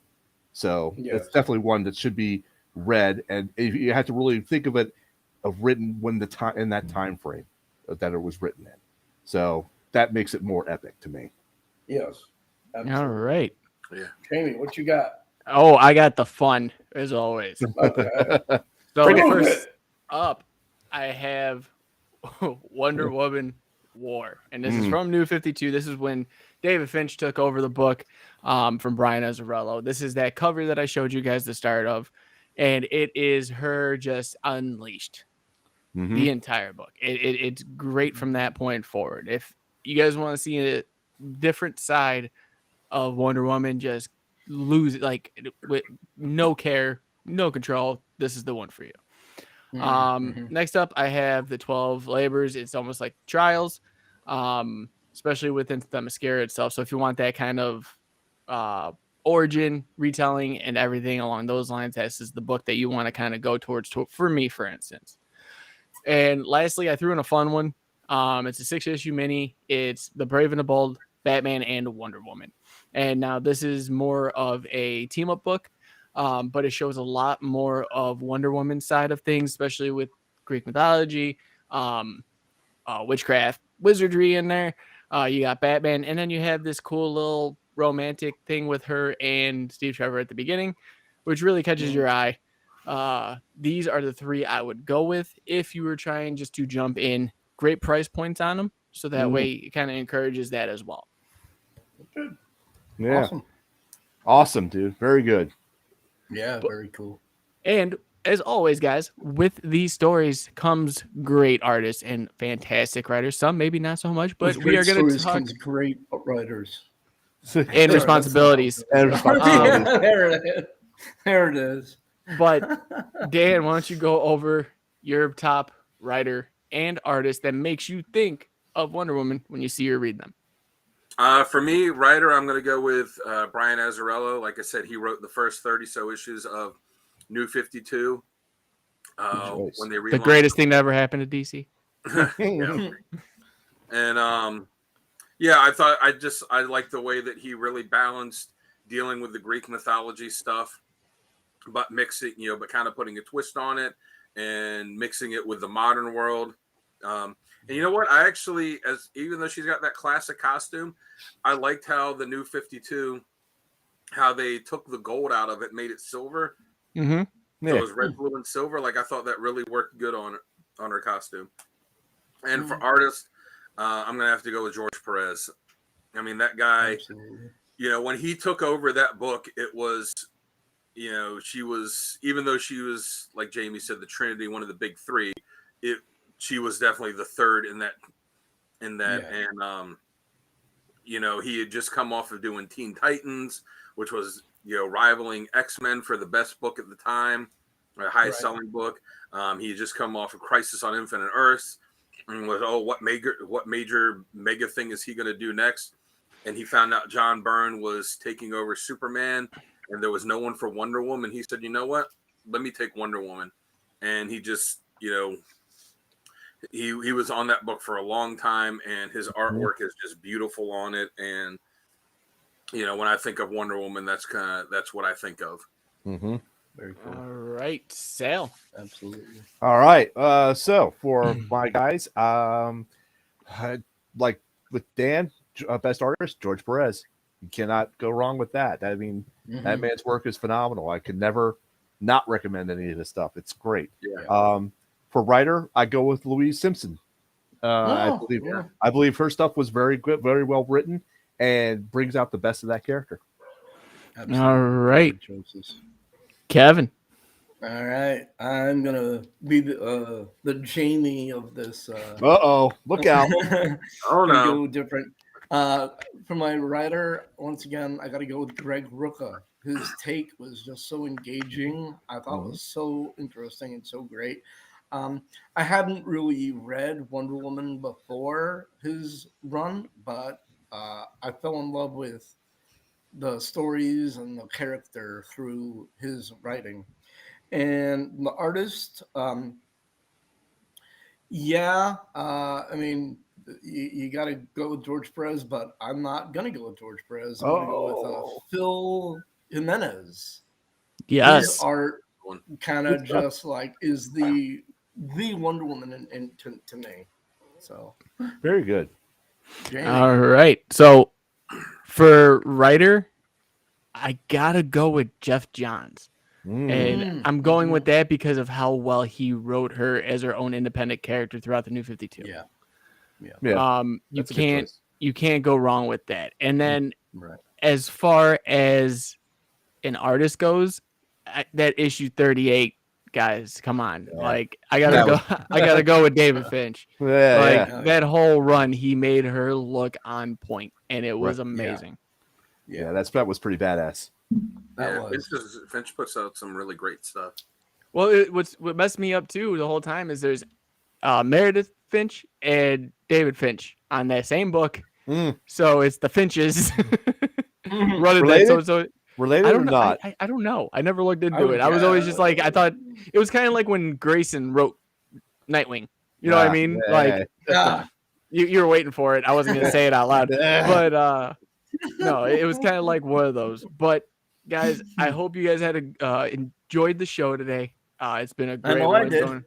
But wait. There's Oh. more. Go to Heroes Corner. Oh, Comics. hey, look at that. Yeah, use the code Codex and save 20%. Go to the check site. out, and it's store wide. So Yes. definitely go check that out. But as always, I am your host, Jamie.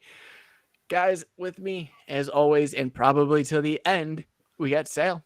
Hey, you can check out my corner at Sal's Comic Corner on YouTube and the Slab Guy 77 on Instagram. All right, we got Dan. Hey, you can check me out on Instagram at Dan Kelly Art. You can search hashtag Dan Kelly Art for stuff like this. I'll show it again because Sal likes it. The I love that. That is awesome, dude. I just posted today. You need to do like a 12 by 18 picture of that, man. With color. With color. Yes. I have a couple other Dr. Doom ideas for stuff I might do, but I got a few other pieces I'm working on now. But yeah, go check it out and like, share, subscribe, and buy some stuff. Yeah. And the man with the plan, Kev. If you guys like comics, go check out Comic Character of the Day on Facebook. Join up and get the opportunity to win some free comics. If you hate fun, love comic books, and anything Keep watching else,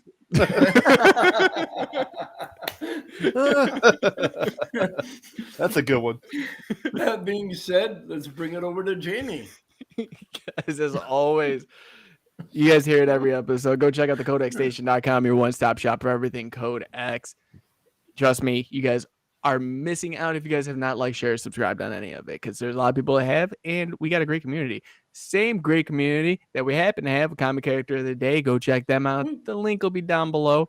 Same thing with Sal's Comic Corner and also Dan Kelly's art. So go check all of those out.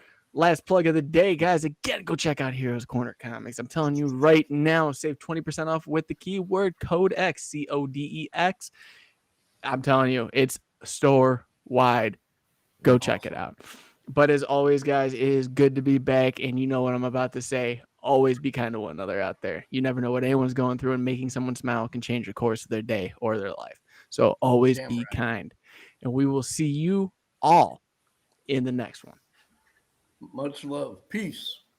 See you. Hey, coders, if you like that, give us a subscribe. And if you want more content like that, definitely check out the videos above. Hope you enjoy it. There's a lot for everyone.